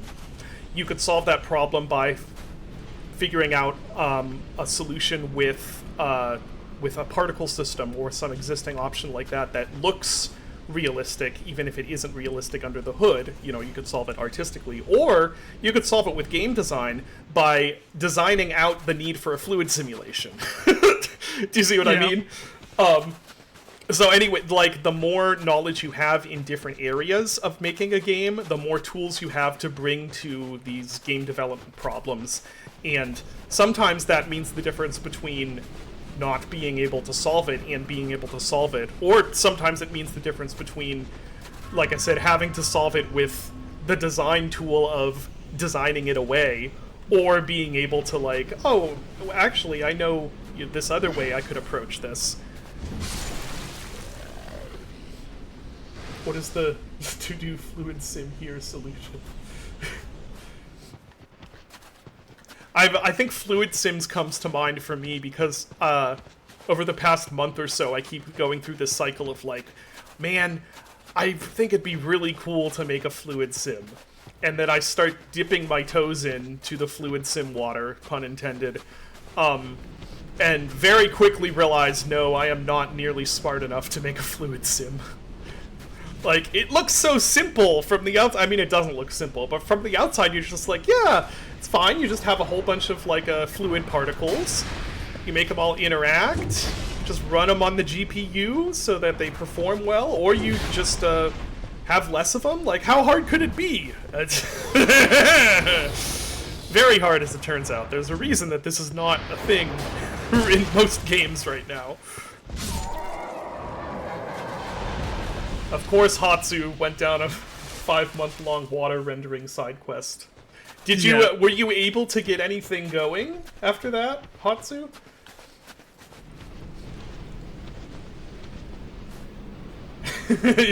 Telling me the Chop Goblin static bright blue plane isn't water simulation. Nope. I mean, I guess it is. I guess anything like that is technically a fluid simulation in the most primitive of ways.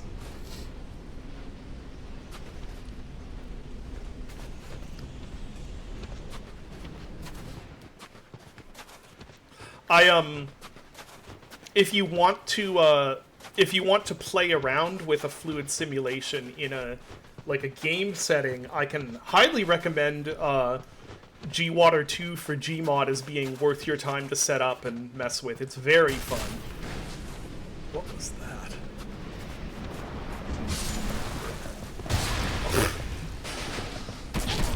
What am I hearing?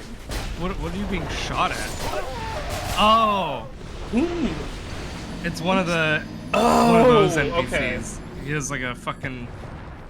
He's a Havlin. Yeah, I do remember the fish AI Bloodshot, and it wasn't just it was just Boyd's, right?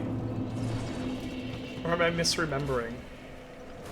Cryostasis did have some really cool like physics stuff. Yes, Cryostasis. And that's why I recommend GWater 2, because that's it's like that same feeling as Cryostasis water was at the time, but it's like way better. And the cool thing is that it's way better, but there's still so far to go as far as like fluid sims go.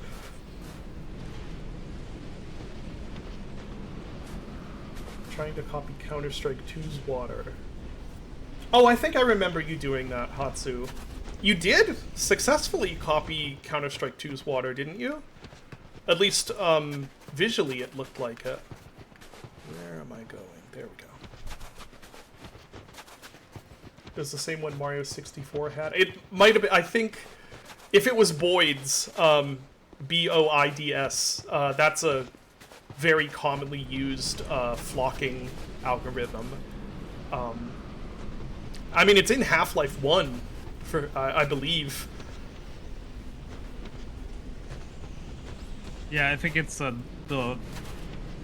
there's even like an entity component called Boyd's, and I think it's used for the Zen like flying features. It's like, yeah, it's used in like, I think if I remember right, it's not even that it's only used in Zen, it's that it's only used in like a single vignette during the final like scripted sequence in Zen. Yeah.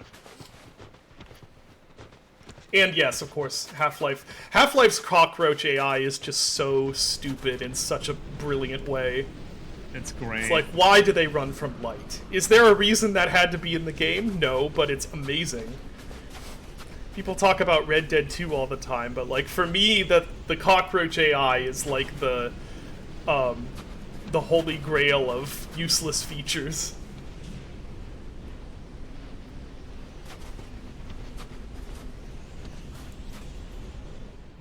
Oh lord, Hatsu, you are a screen space grid tessellation water enjoyer. Even if that technique does have problems.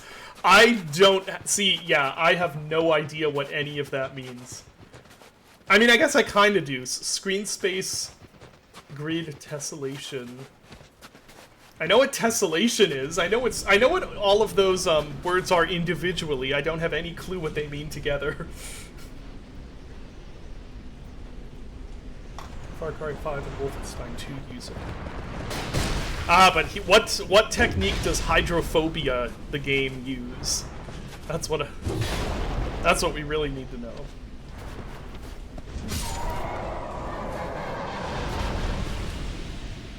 The Half-Life cockroach stuff always reminds me of when, because you know, like the rats in Gloomwood have like some pretty in-depth AI. Mm-hmm. But like I always love testing the game, and I'll be like in the middle of exploring an area, and I'll see like a rat that is absolutely like is not even supposed to be in this area, and he's either like running towards food or running away from like a guard who's trying to squish him. It's just like, how did this? Or he's running back to his hole, but That's- he's taking like the most insane path around the level you could ever imagine. That's great. This is like, why is this rat running past that like isn't even supposed to be in this half of the level? Dark Ages water uses it also. I'll have to look into that. Does Dark Ages have any bits where you can mess around with the water? Yeah, there's a couple swimming bits. Are there? Okay, I'll pay attention when we get there. Hydrophobia just uses pre-tessellated meshes for the water. Probably. I mean, it's an old game, and I mean, I don't think it's none of these are like fluid sims to the level of like an actual fluid sim, right? They're just.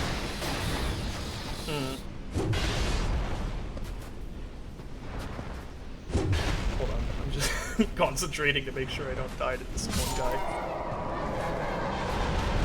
I don't think I have ever played a 3D game that has an actual like water particle sim in it, aside from like cryostasis with PhysX.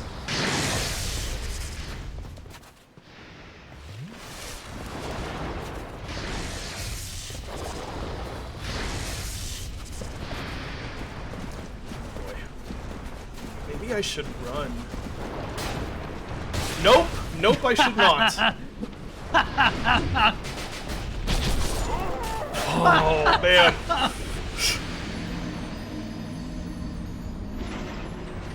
This area is absolutely the biggest fuck you ever. It is exactly what I would expect from Dark Souls 2. And that is why I love it.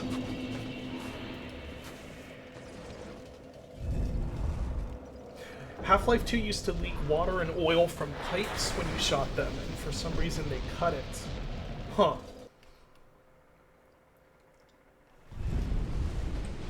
Yeah, that, Dylan, you talking about the rats reminds me of the story about Fear, where their rat AI just uses the same, like it's as complex as the human AI. So the rats that you see like running past you in those scripted sequences, they would just exist in the level after that, and they were a huge performance huge performance suck because of that, apparently. That's incredible. The rat's flanking you. Mm-hmm. Actually, that would be amazing. Actually, that something I've been thinking about recently is it's really interesting how I wonder if I can just beeline it this way. It's interesting how few games we have where there are monsters or creatures in general that actually act like an animal would.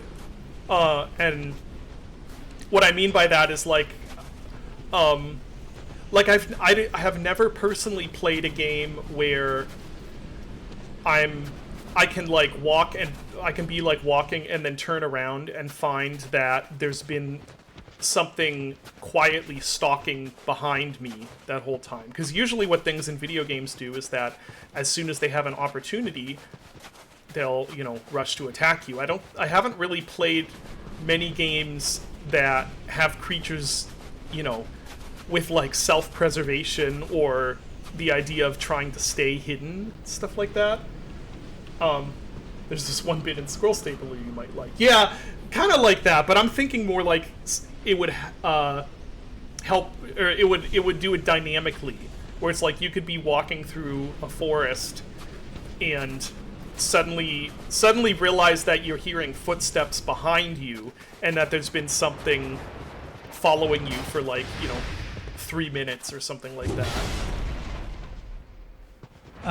This is not quite the same thing, but the Bat Barbers in Gloomwood will stalk you until they get close enough. So Yeah. they'll until you basically hear the switchblade come out. Yeah, they kind of do that for sure.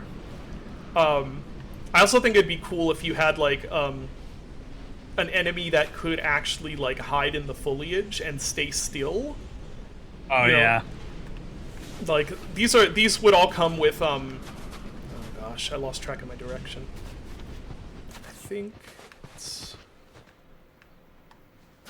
I think it's this way. These would all come with design problems to solve of like how do you the problem with advanced AI is always like how do you communicate what it's doing to the player in a way where, because like the worst thing would be if there's all this complex behavior and it doesn't look complex or interesting to the player. We were having a sort of similar conversation with Gloomwood Dev where you know we're adding that the harpoon bolt that like attaches to enemies and then explodes, and for that we had to do animations of you know, the constables and the huntsmen reacting in panic, being, like, you know, tagged with this thing that's like glowing and about to blow up, and then, you know, screaming about it. And we were talking about like, okay, well, how would the like crowman and goatman and all that, the more animalistic enemies react? And ultimately, I decided that they would actually still continue to just charge you, because they're like part animal and they're afraid and they're just in fight or flight. So yeah, I always like getting in that headspace of like what creatures would react rationally and which ones are just like being an animal. Yeah. As Strider said, everything you described is typical gamer poison, unfortunately. That is true, but I think it's territory that still could be explored, like in something a little more niche. Like, I think that's one of the areas where, that's one of the things indie games can do really effectively, is taking something that's like, yeah, like 3/4 of the people out there are gonna hate this, but 1/4 of them are gonna absolutely love this. Then you get stuff like, you know, Infra or Northern Journey. Maybe not. Northern Journey's a little more, but like, you know, those games that just go all in on this idea that is gonna be love it or hate it. Those usually end up being some of my favorite games too. Agreed. Oh man, Bloodshot, that would be the idea of putting in developer like back-end multiplayer so that the devs can sneak into people's games and It's mess so with good. them. That's a phenomenal Usariz- idea, honestly. Both David and I actually have been playing The Forest the last like month. Yeah, or so. yeah. I was actually just while I was talking about this, I was thinking of The Forest as being a good example of kind of what I mean by there's still so much territory to explore, because the stuff that it does with its AI is really cool and really unique. Sorry, go ahead. Yeah, just by like making them have sort of like self-preservation instincts and also not immediately see you as a threat. I was like shocked because, you know, I played enough that I was like, okay, I kind of see like what the AI can do. And then they started doing that thing where they jump up trees and between trees, and I was like, what the hell? Like since when is this a thing they can do? Yeah. Yeah, that I feel cautious to invoke the, you know, A-Life, because A-Life we all hold in such high regard, but it reminds me a little bit of Stalker A-Life. It's not the same thing. The Forest doesn't have a living world to the same degree, but they do a lot of stuff that's very similar, where it's like the AI is more like actual living things, and they actually have like patrols they do out of your sight and stuff like that. I forgot to tell you this though, but I had an incredible this is a video game moment while playing it a little while ago, where I found one of the abandoned camps, and I got attacked by one of the like fast crawly cannibals, and I like fired like 6 arrows into it, and it did not die, and I was like, what the hell is going on? Like, this guy's like invincible. and I swapped to melee and killed him, and there was no arrows on him, and I was like, what the hell? And I go back, and near one of the tents, there's 6 arrows floating in the air because the hitbox, the collision box for the tent was like more of a box than it was shaped. Oh, to the so tent. Okay, so it was like, was he like in front of the tent and they had hit the tent yeah, instead? Oh, it was hitting the invisible collider around the tent, and just now there's like 6 arrows floating in the air. That's amazing. That game's great. Yeah. It's weird that 2018 doesn't seem that far away, but it does feel like it's from a different time, a more Yep. kind of experimental indie time, where because we are kind of at a point right now where, I mean, it's the indie scene. There's always everything, there's all sorts of games, but we are kind of at a point where it's a little more tuned toward game, polished, higher production value, more like small studio games. Not The Forest is in a lot of ways kind of rough around the edges, but at the time that was just indie games. It's rough around the edges in ways I don't think a game would be today, or like a game of that scale, I guess I should say, would be like. It's very telling that the last 2010 to 2020 was like when a lot of those games like started, like The Forest and Subnautica 1 and stuff. And post 2020, it's all been about like the sequels to those games, like Son of the Forest and Subnautica 2, and just like taking these ideas and trying to like polish a really polished sequel out of them. But it's like kind of a different era of experimenting in those specific genres. Yeah, oh no, I procced this guy. He has dual wielding crossbows. Oh, he has a good amount of health too. What? Zombie helpers. Yeah, he just like dove under the snow. Dang it, I didn't mean to do a running attack. I'm so dead. No! There's no way I'm surviving this. Fucking dear. Oh man. Yeah, we're getting forest. So, is it weird that I feel like the Forest 3 being in space is like, on paper, the most kind of like gone to seed sellout thing, but then I'm also like, actually that looks really cool. Like, that's kind of a good idea, I'm not gonna lie. What's the Jason movie that happens? Oh, Jason X. I will defend Jason X. That movie is an absolute blast. That is one of the stupidest things you will ever watch, and it's like, everyone was having a blast making that film. It is so incredibly stupid, and it's just the most fun thing to watch. I think there's a point where you jump the shark so hard that you kind of loop around, and it's like, actually, this kind of looks cool again. Yeah, people hated it back before culturally we kind of got to the point of being able to enjoy things for being stupid. Because it's like, it does not take itself seriously at all. It is just a few... It is basically just a few like notches on the dial removed from being a straight-up comedy. Which now I think is what makes it so much fun, but at the time it's like, man, this used to be scary. It didn't, by the way. Friday the 13th was never scary. I say this as a big Friday the 13th fan.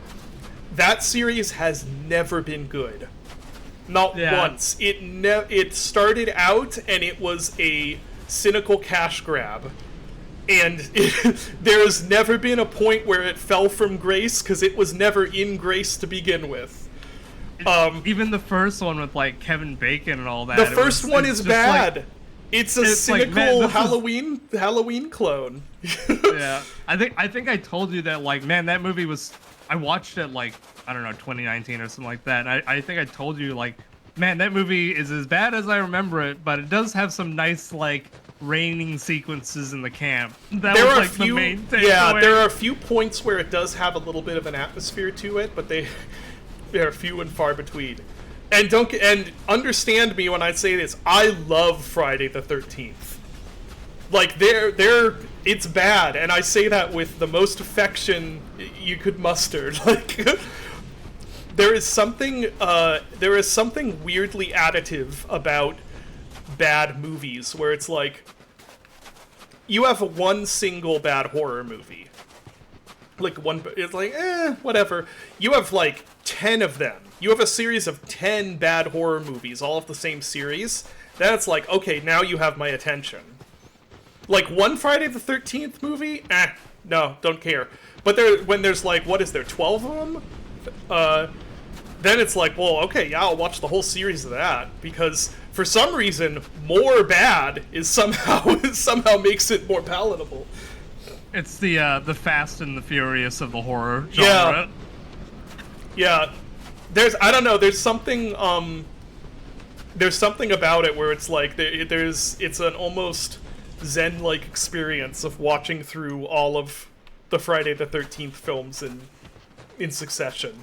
Because like I said, they were never good. They never had a high point. Well, Jason Lives is pretty good.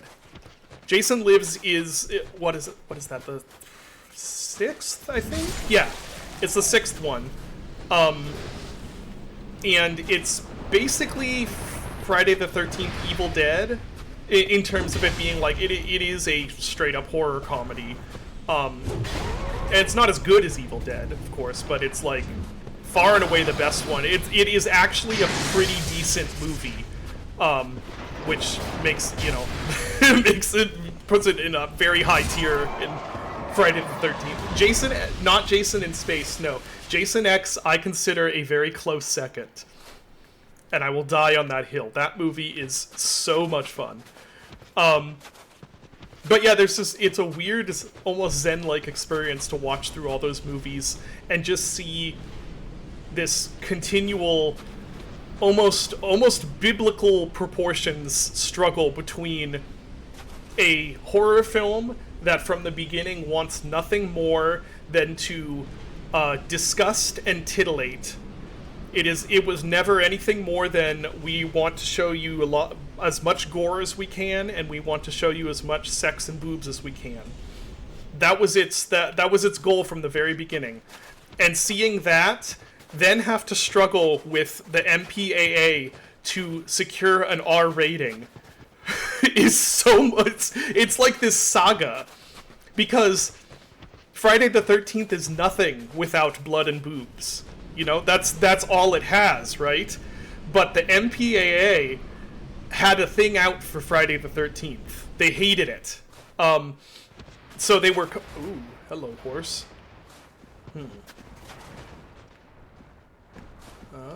Okay, I think we're cool. So they were constantly just cutting the life out of all of these movies. Cutting so much to the point where there's... I think it's... Is it 7? I think it's 7, where it's almost to the point where it could fit into a modern PG-13. Like, they had to cut out so much blood and so much boobs. And it's just, but then the movies were, no, he can come in here, okay, I'm not switching weapons. But they were so cheap to make, and they were so successful, that the studio had to keep churning them out. There was no point at saying, like, well, the very reason for this film existing we're not really able to deliver on, because they made so much money. So they kept hiring new directors to just churn them out. And by the time you're on the 5th one, the director actually had, like, a schedule for, like, exactly every... I don't remember what it was. I think it might have been even every 10 minutes, there has to be, like, a new shocker, like a jump scare, or fake or not fake, or like a girl taking her shirt off. He had like this timetable he had to keep to for it. And anyway, I'm going on a tangent, but like if you have never watched Friday the 13th, all of the movies, it is very interesting. It is very interesting to go through and just see how this the series keeps trying to find an identity and then trying to reinvent the identity without ever having found it. Right up to the point of the reboot in, shoot, what was that? 2011 maybe? Or was it 2009? I think it was 2009 actually. Where they rebooted it. They had the big modern the modern re-envisioning of Friday the 13th, and it actually is one of the better movies in the series. It's they did a really cool thing with Jason where they anyway, I'm going on a long rabbit trail here about like you haven't watched the 1st through the 12th yet. They kind of follow a little bit of a well, this is maybe a little controversial. I think they follow a bit of a Star Trek film pattern where it's like the even-numbered ones are the best ones. Gorilla Jason. Rob Zombie? No, that wasn't a Rob Zombie remake. It was Platinum Dunes. It was the same studio that did TCM remake, I think. What was the movie that Rob Zombie made that everyone hated? He did Halloween. That's it. It. Yeah. He did the Halloween reboot, which is like half a really interesting, potentially even good movie, and half not as much. And then he did a sequel to the Halloween reboot, which is one of the most insane things I think has ever come out of slasher horror. And I don't mean that in a positive way. I mean that in a... although maybe in a positive way. Halloween 2 is one where it's like... It is so... there is too much artistic integrity. It is the rare example of an artist having far too much integrity and needing to sell out more. Because Halloween 2 is like, not only is it taking a colossal angry video game nerd diarrhea dump all over the Halloween franchise, it is also doing that to his own movie, to his own first film. It's not even a bad Halloween movie, it is a bad sequel to his own Halloween movie. And by bad I mean in terms of like doing everything you would not want a Halloween movie to do, including having Michael Myers speak. It's so out of its mind in terms of like not in trauma movie terms, not in like, oh, this movie's so crazy and wacky. It's more like these are the artistic decisions made by someone who wants to commit career suicide, and then somehow does not commit career suicide. They're like, actually, no, what they really are is they're the decisions made by someone whose only goal in life is to someday make a Texas Chainsaw Massacre movie, but have to make do with Halloween instead. Yeah, they have him speak, they have him have these weird, like, dream visions with like his mother and like a unicorn. They have like there's a whole big long like sequence just devoted to like a band playing on I don't know, it's weird. The first one is like, okay, I can see. I think that the first one would have been good if it had been the original idea of it being entirely a prequel. I do think that it's like showing, you know, sympathetic Michael Myers kid growing up is kind of going against the whole idea of Halloween in the first place, but also like the parts of Halloween, the reboot that are actually pretty good, and then when it turns into just kind of a meaner remake of the first movie, that's when it honestly just gets kind of boring. The wildest thing about the sequel, though, is that the first maybe 15 to 20 minutes are like one of the best things he's ever made. Like they are oh, I'm going the wrong way. Yeah, the first like 15 to 20 minutes of that movie are like entire just wholesale wish fulfillment for what you would want to see from a Rob Zombie like Halloween movie, and then it literally makes it all a dream. Like This is the movie I dreamed about making. yeah, no, it's worse. It's like that's what you thought you were gonna get, but here's what you're actually getting. Like, but Rob, but no, why, Rob? He's a wild director. What did we do to you, Rob? We saw House of a Thousand Corpses. Come on. And Devil's Rejects. And Devil's Rejects. Like, we supported you, Rob, and this is what you do to us. Those movies are also fucking wild. I love both of those. House of a Thousand Absolutely. Corpses is a complete mess, but in just the most entertaining way possible. It's just like a stream of consciousness of insane stuff. And then Devil's Rejects is just like so mean, so incredibly mean. It's funny because it came out during the heyday of like torture porn in the mid 2000s. Yeah, like Hostel. Yeah, like The Hostel Saw. and Like, Saw and Talking about series that have way too many fucking movies. yeah. But like it came out during the heyday of these really very explicit, very nasty movies, and is not actually that the gore isn't that explicit, but it is still considered one of the nastiest movies that came out around that time, because of just how like truly mean-spirited it is.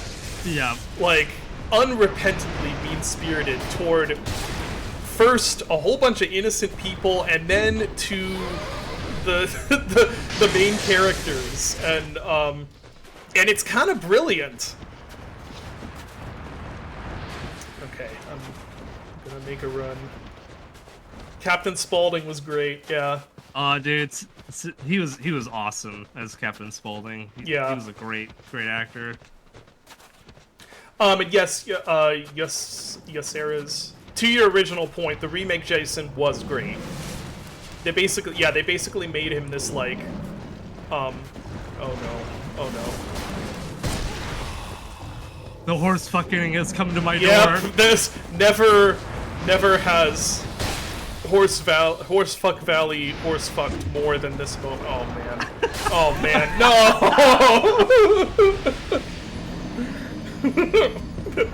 that was peak HSV.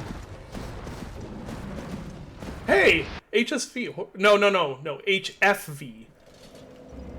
God, I was gonna say, it's next time I'm doing hue, saturation, and value adjustments. No, HFV. Can you despawn these guys? Not that I have seen. I don't actually think you can. Which just continues this is the worst run back in all of It's so their games. bad. It's so evil.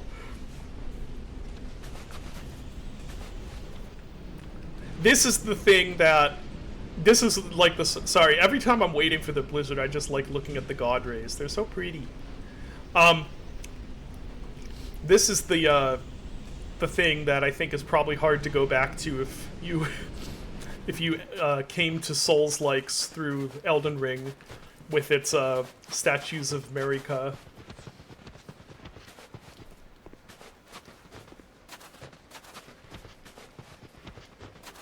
Oh, they don't just randomly spawn? I thought the spawns were random.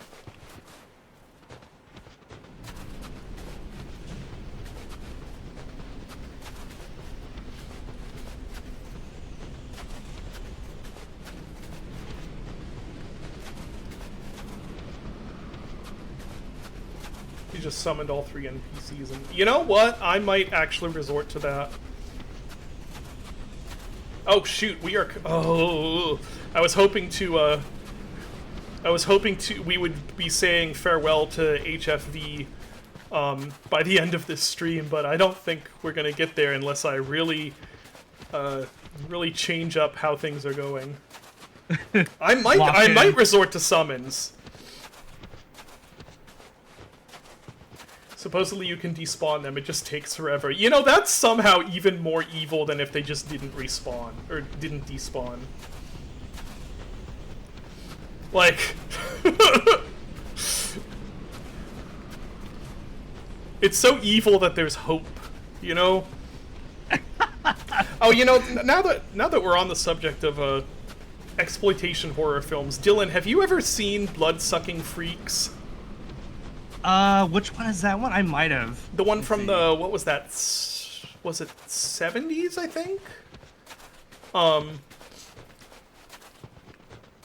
Yeah, it's the magician guy, who his trick is, like, brutally torturing and murdering people on stage. But the twist is, it's not a trick, it's all real. It's real. Yeah. I actually don't know if I have seen this one. So it's, that was really optimistic, says Graham, that I'd handle the most infamous area in any Dark Souls game in just 2 hours. Yeah, that's fair. So Blood-Sucking Freaks is... It's funny, I'm actually not a, gore porn guy. Like, I don't like, gore for its own sake necessarily, but I know a lot about, like, shock cinema and, like, exploitation horror. I find it fascinating, but then most of, like, I know about all of the guinea pig movies. I don't ever want to watch one of them, but I know all about them. But anyway, so, Blood-Sucking Freaks is notorious for being still on paper about one of the most depraved possible things you could film. Like, the summary for that movie is just insane, like, edge levels of things being put on screen. But then it was done in, again, I think the 70s? I don't remember the exact date. Someone can correct me if I'm wrong there. But it was done in, you know, a period where we would say movies were not quite as explicit as they are now. And it was done with basically no budget or maybe much talent, let's say. And the result is I mean, it's just fascinating how it's like a movie that has no ability to render things with any sort of emotional weight or realism, trying to render the most depraved acts you could imagine. And what results is basically unintentional black comedy, or at least semi-unintentional. I think it was always intended to be at least a little bit ridiculous. But it's worth a watch if you can find it. Just you'll understand what I mean when you see it. There's, like, you know, the point where they're supposed to be, like, pulling this woman apart on a rack, but she's very obviously, there is no tension in her the ropes binding her wrist, and her reactions to it are more like she has a really annoying itch that she can't scratch. And that sort of juxtaposition of the ridiculousness and absurdity of what you're seeing versus the conceptual horror of what it should be is, you know, it's basically what we love a lot of B movies for, but it's like amplified for this one. I love this little tidbit from its Wikipedia. Mm-hmm. According to Kaufman, the MPAA only approved 54 minutes of its 91-minute runtime and rejected its R rating. Yep. And he proceeded to release its full cut with an R rating label, which led the MPAA to sue him for copyright infringement on the grounds of utilizing the unapproved rating. And I died. I'm gonna say I'm shocked that as much as 54 minutes of it were able to be approved. That's approved for the R rating. Yeah, no, even there, like I'm kind of surprised. There's some crazy stuff in that movie.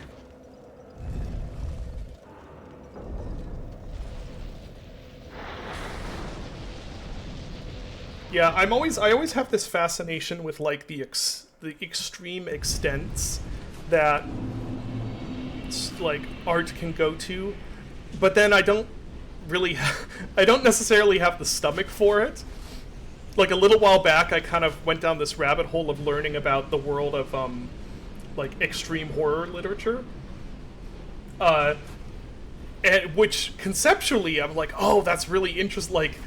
Like I don't know. There's something fascinating about the idea of like stuff just pushed to the absolute extreme, and like you know how transgressive could it get? And then, but then in practice, it's like, oh, it's just a bunch of like gross like rape fantasies and stuff where it's like, oh, that's not actually that interesting, or it's just like really disturbing, you know, like torture sequences or whatever. It's like I don't know what I expected, but somehow the concept of something being like maximum transgressive is so much more interesting than actual maximum transgressive stuff.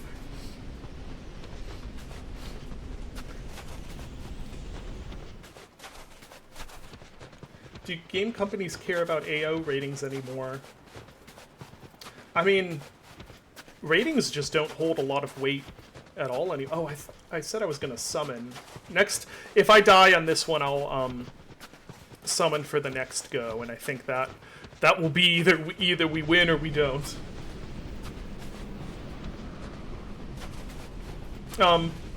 So I know you have to have a ESRB rating to sell in at least most storefronts. But obviously you don't need one to sell on Steam. Do you need one for Nintendo Store? I can't remember. Yeah, I think Nintendo is one of the ones that requires it. Okay, I thought so. I couldn't remember for certain though. So they are definitely still a thing, but they're not as big a thing. And as you can see from Steam, obviously there's quite a few adults-only games that just release without seeking a rating.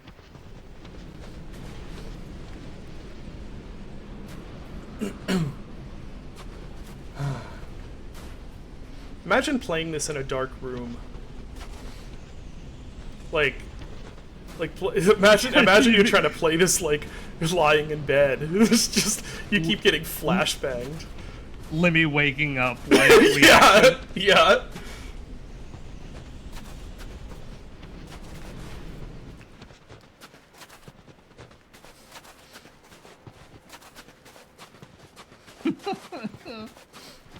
Okay, gonna go over this way to try and avoid funny arrow rolly man.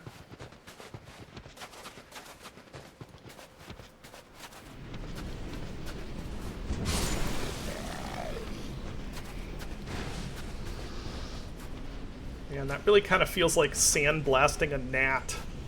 Killing that guy with this club. Speaking from experience, this level is the worst in dark rooms, especially with glasses on. Yep, I'll bet it is. At least they didn't make the snow full bright. They saved that for the light bloom, or for the sun shafts. Yeah, the sun shafts and the magma in this game. Oh yeah. I've posted like what original lava looked like in Dark Souls 1. Yeah, right? it's crazy. It's like hilariously bright and overdone with bloom. Yeah, I'm a fan of bloom, and that's too much bloom even for me. Like, and I'm the guy who's like, yeah, give me that Oblivion bloom.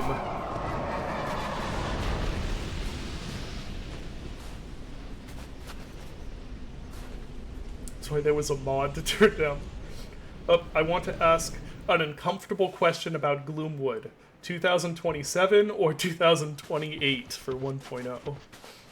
I don't. Anything I say will be wrong. We don't know. If I say it's 2027, it'll be wrong. If I say it's 2028, it'll be wrong. If I give any date, it'll be wrong. Yeah. When it's done. In the words of the great George Brassard, who still continues saying words all the time. Yeah. Sometimes A shocking amount of words. Sometimes one feels that maybe there should be less words said by by the legend, the industry legend that is George Brassard.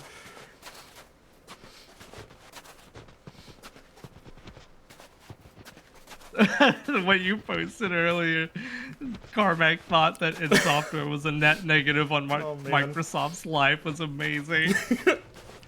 I respect the hell out of John Carmack, but I don't think I don't think he always comes to the correct answers to things outside of programming, let's say. Yeah.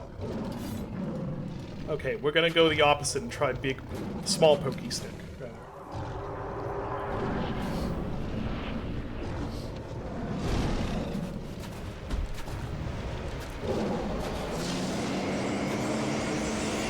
I wonder if they'll go toward me if I'm behind them. Yep, they sure will.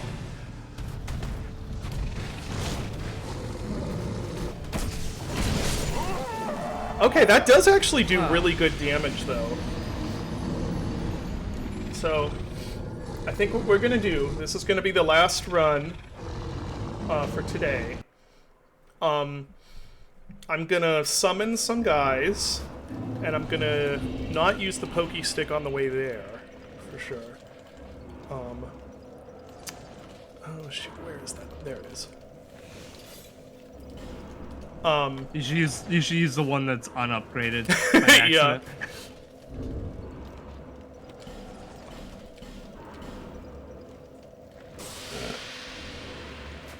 I'm gonna laugh if it's like, oh, it's depression, but this time he's helping you. Yeah. Lightning Rapier can easily solo the whole game. I think that I have found in this very long playthrough that if you use either Lightning Rapier or a club of some description, you're in pretty good shape for Dark Souls 2. And the question is, I suppose summoning signs might be down there, huh? Like if you were gonna... I'll go down there. Ladle is the weapon of kings.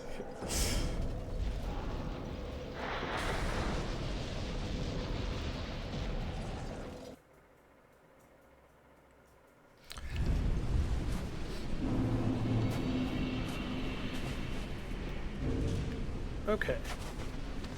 Let's see if there are any down here. I think someone said something about NPC summons. So I might at least be able to summon some NPCs. Which could, well, the boss will have more health, but honestly I think, like, it being distracted would be a huge help. Alright, do we have anything? Or they might be outside the boss room, if they're players. They'd be around the little statues. Okay, that makes sense. I'm recruiting bait. Yeah, pretty much. Here we go. Wow, those... Okay, so those are not affected by the fog. I love game dev problems like that. Yeah. Instead is this. They don't look very, robust. Like, they don't either. I need someone who can tank a lot of hits. It's fine. Is this a player? I didn't even check. No, not a player. These are NPC summons. Okay. Every NPC you summon adds a horse to the boss battle. I don't even know if that's... Like, you could be telling the truth there. I could believe that. Chat is hurriedly installing. Yeah, you know, in hindsight, I probably should have used some... I'm gonna do both of them. Well... Yeah, screw it. I'm gonna do both Um, in a so when we do the replay of Dark Souls 2 that will last 3 years, in the future, I probably should have done more summons because then you guys could have joined in on more. I don't know why that didn't occur to me other than I am a miserable prick who does not think of co-op ever.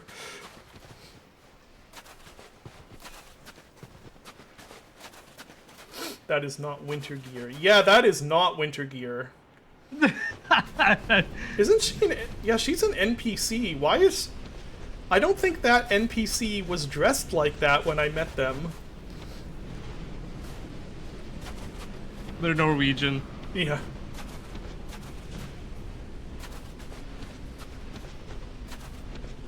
No, actually what it will be is when I get around to streaming Dark Souls 3, I'll make sure to do more summons than none at all. Because I also think Dark Souls 3 is going to kick my ass.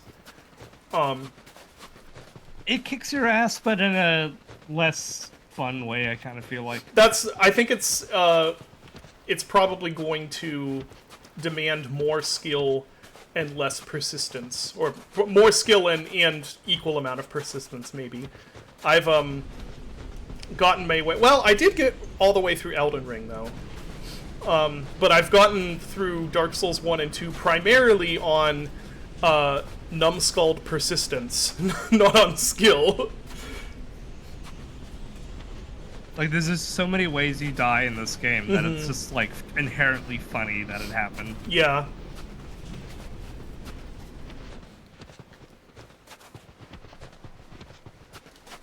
So co-op may be very welcome in Dark Souls 3. And then by that point, they'll have finally ported Bloodborne to PC, right? Although that like the fan Oh, Shad PS4? Yeah, that's working like really well now, isn't it? Yeah, it is. Dark Souls 3 is easier than Elden Ring and Dark Souls 2. I guess we'll see. It'll be interesting to find out. It'll also be interesting to see if I enjoy it as much as Dark Souls 1 and 2, which I'd say rank pretty equally for me as far as enjoyment. I think I like both. Dark Souls 1 has a special place because it was the first one that I played, but I think I like 1 and 2 pretty much equally. Just for different reasons.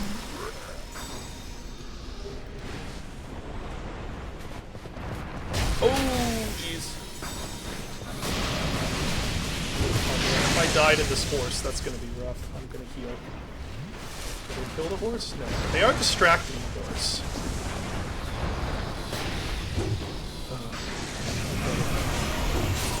The unfortunate side effect to them distracting the horse is that it is much harder to clonk the horse. Horse Clonk Valley. Horse Clonk Valley. You know what? That is what it is. When you're ready to call it finished, you should go offline and check your deaths. You're right, yeah.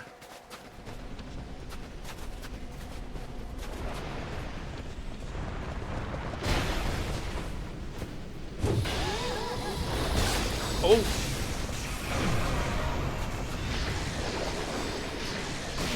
Safety heal. Where? No! No! Oh no. Well, at least she healed you. Oh, there's 2 of them, that's why!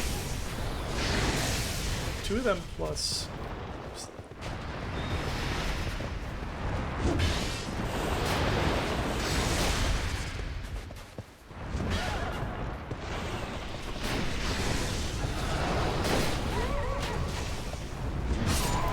Okay. No! Oh! Does it make them spawn more frequently when I have... Well, they have more health and they don't stagger. Oh, yeah.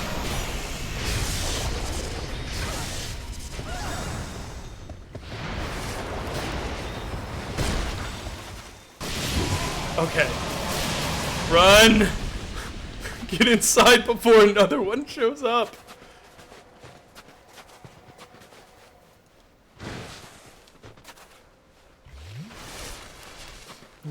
Yeah, to quote a great alien, this is getting out of hand. Now there are 2 of them.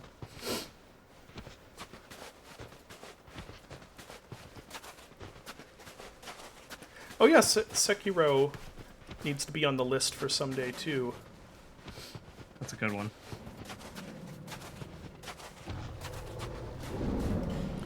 Okay, now we get out. Uh-oh. Oh, okay. I thought that was another horse spawning. I'm gonna, like, wake up with night terrors hearing horse spawn sound effect. Okay. Luke, that's exactly what I always think of when I hear Sekiro 2. Rubber!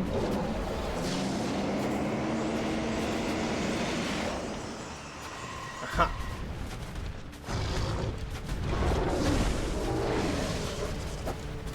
Missed. I missed again. Uh-oh.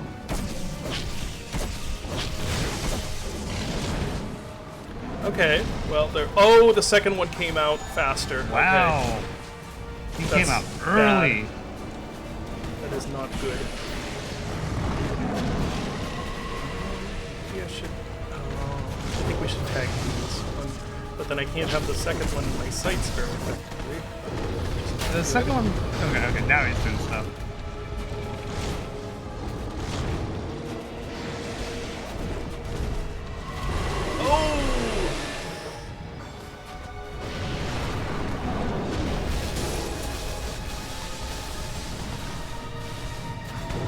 This is not going well.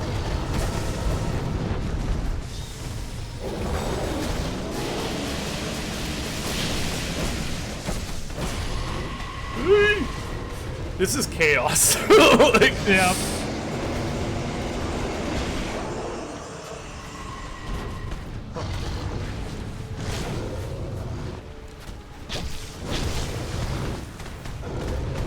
oh no, they're Oh no, both both on of them me. are on you. Ah! Oh! Yeah, you might have pulled away too far from the co-opers. Yeah, I think so. This area was designed for co-op. Was this area designed?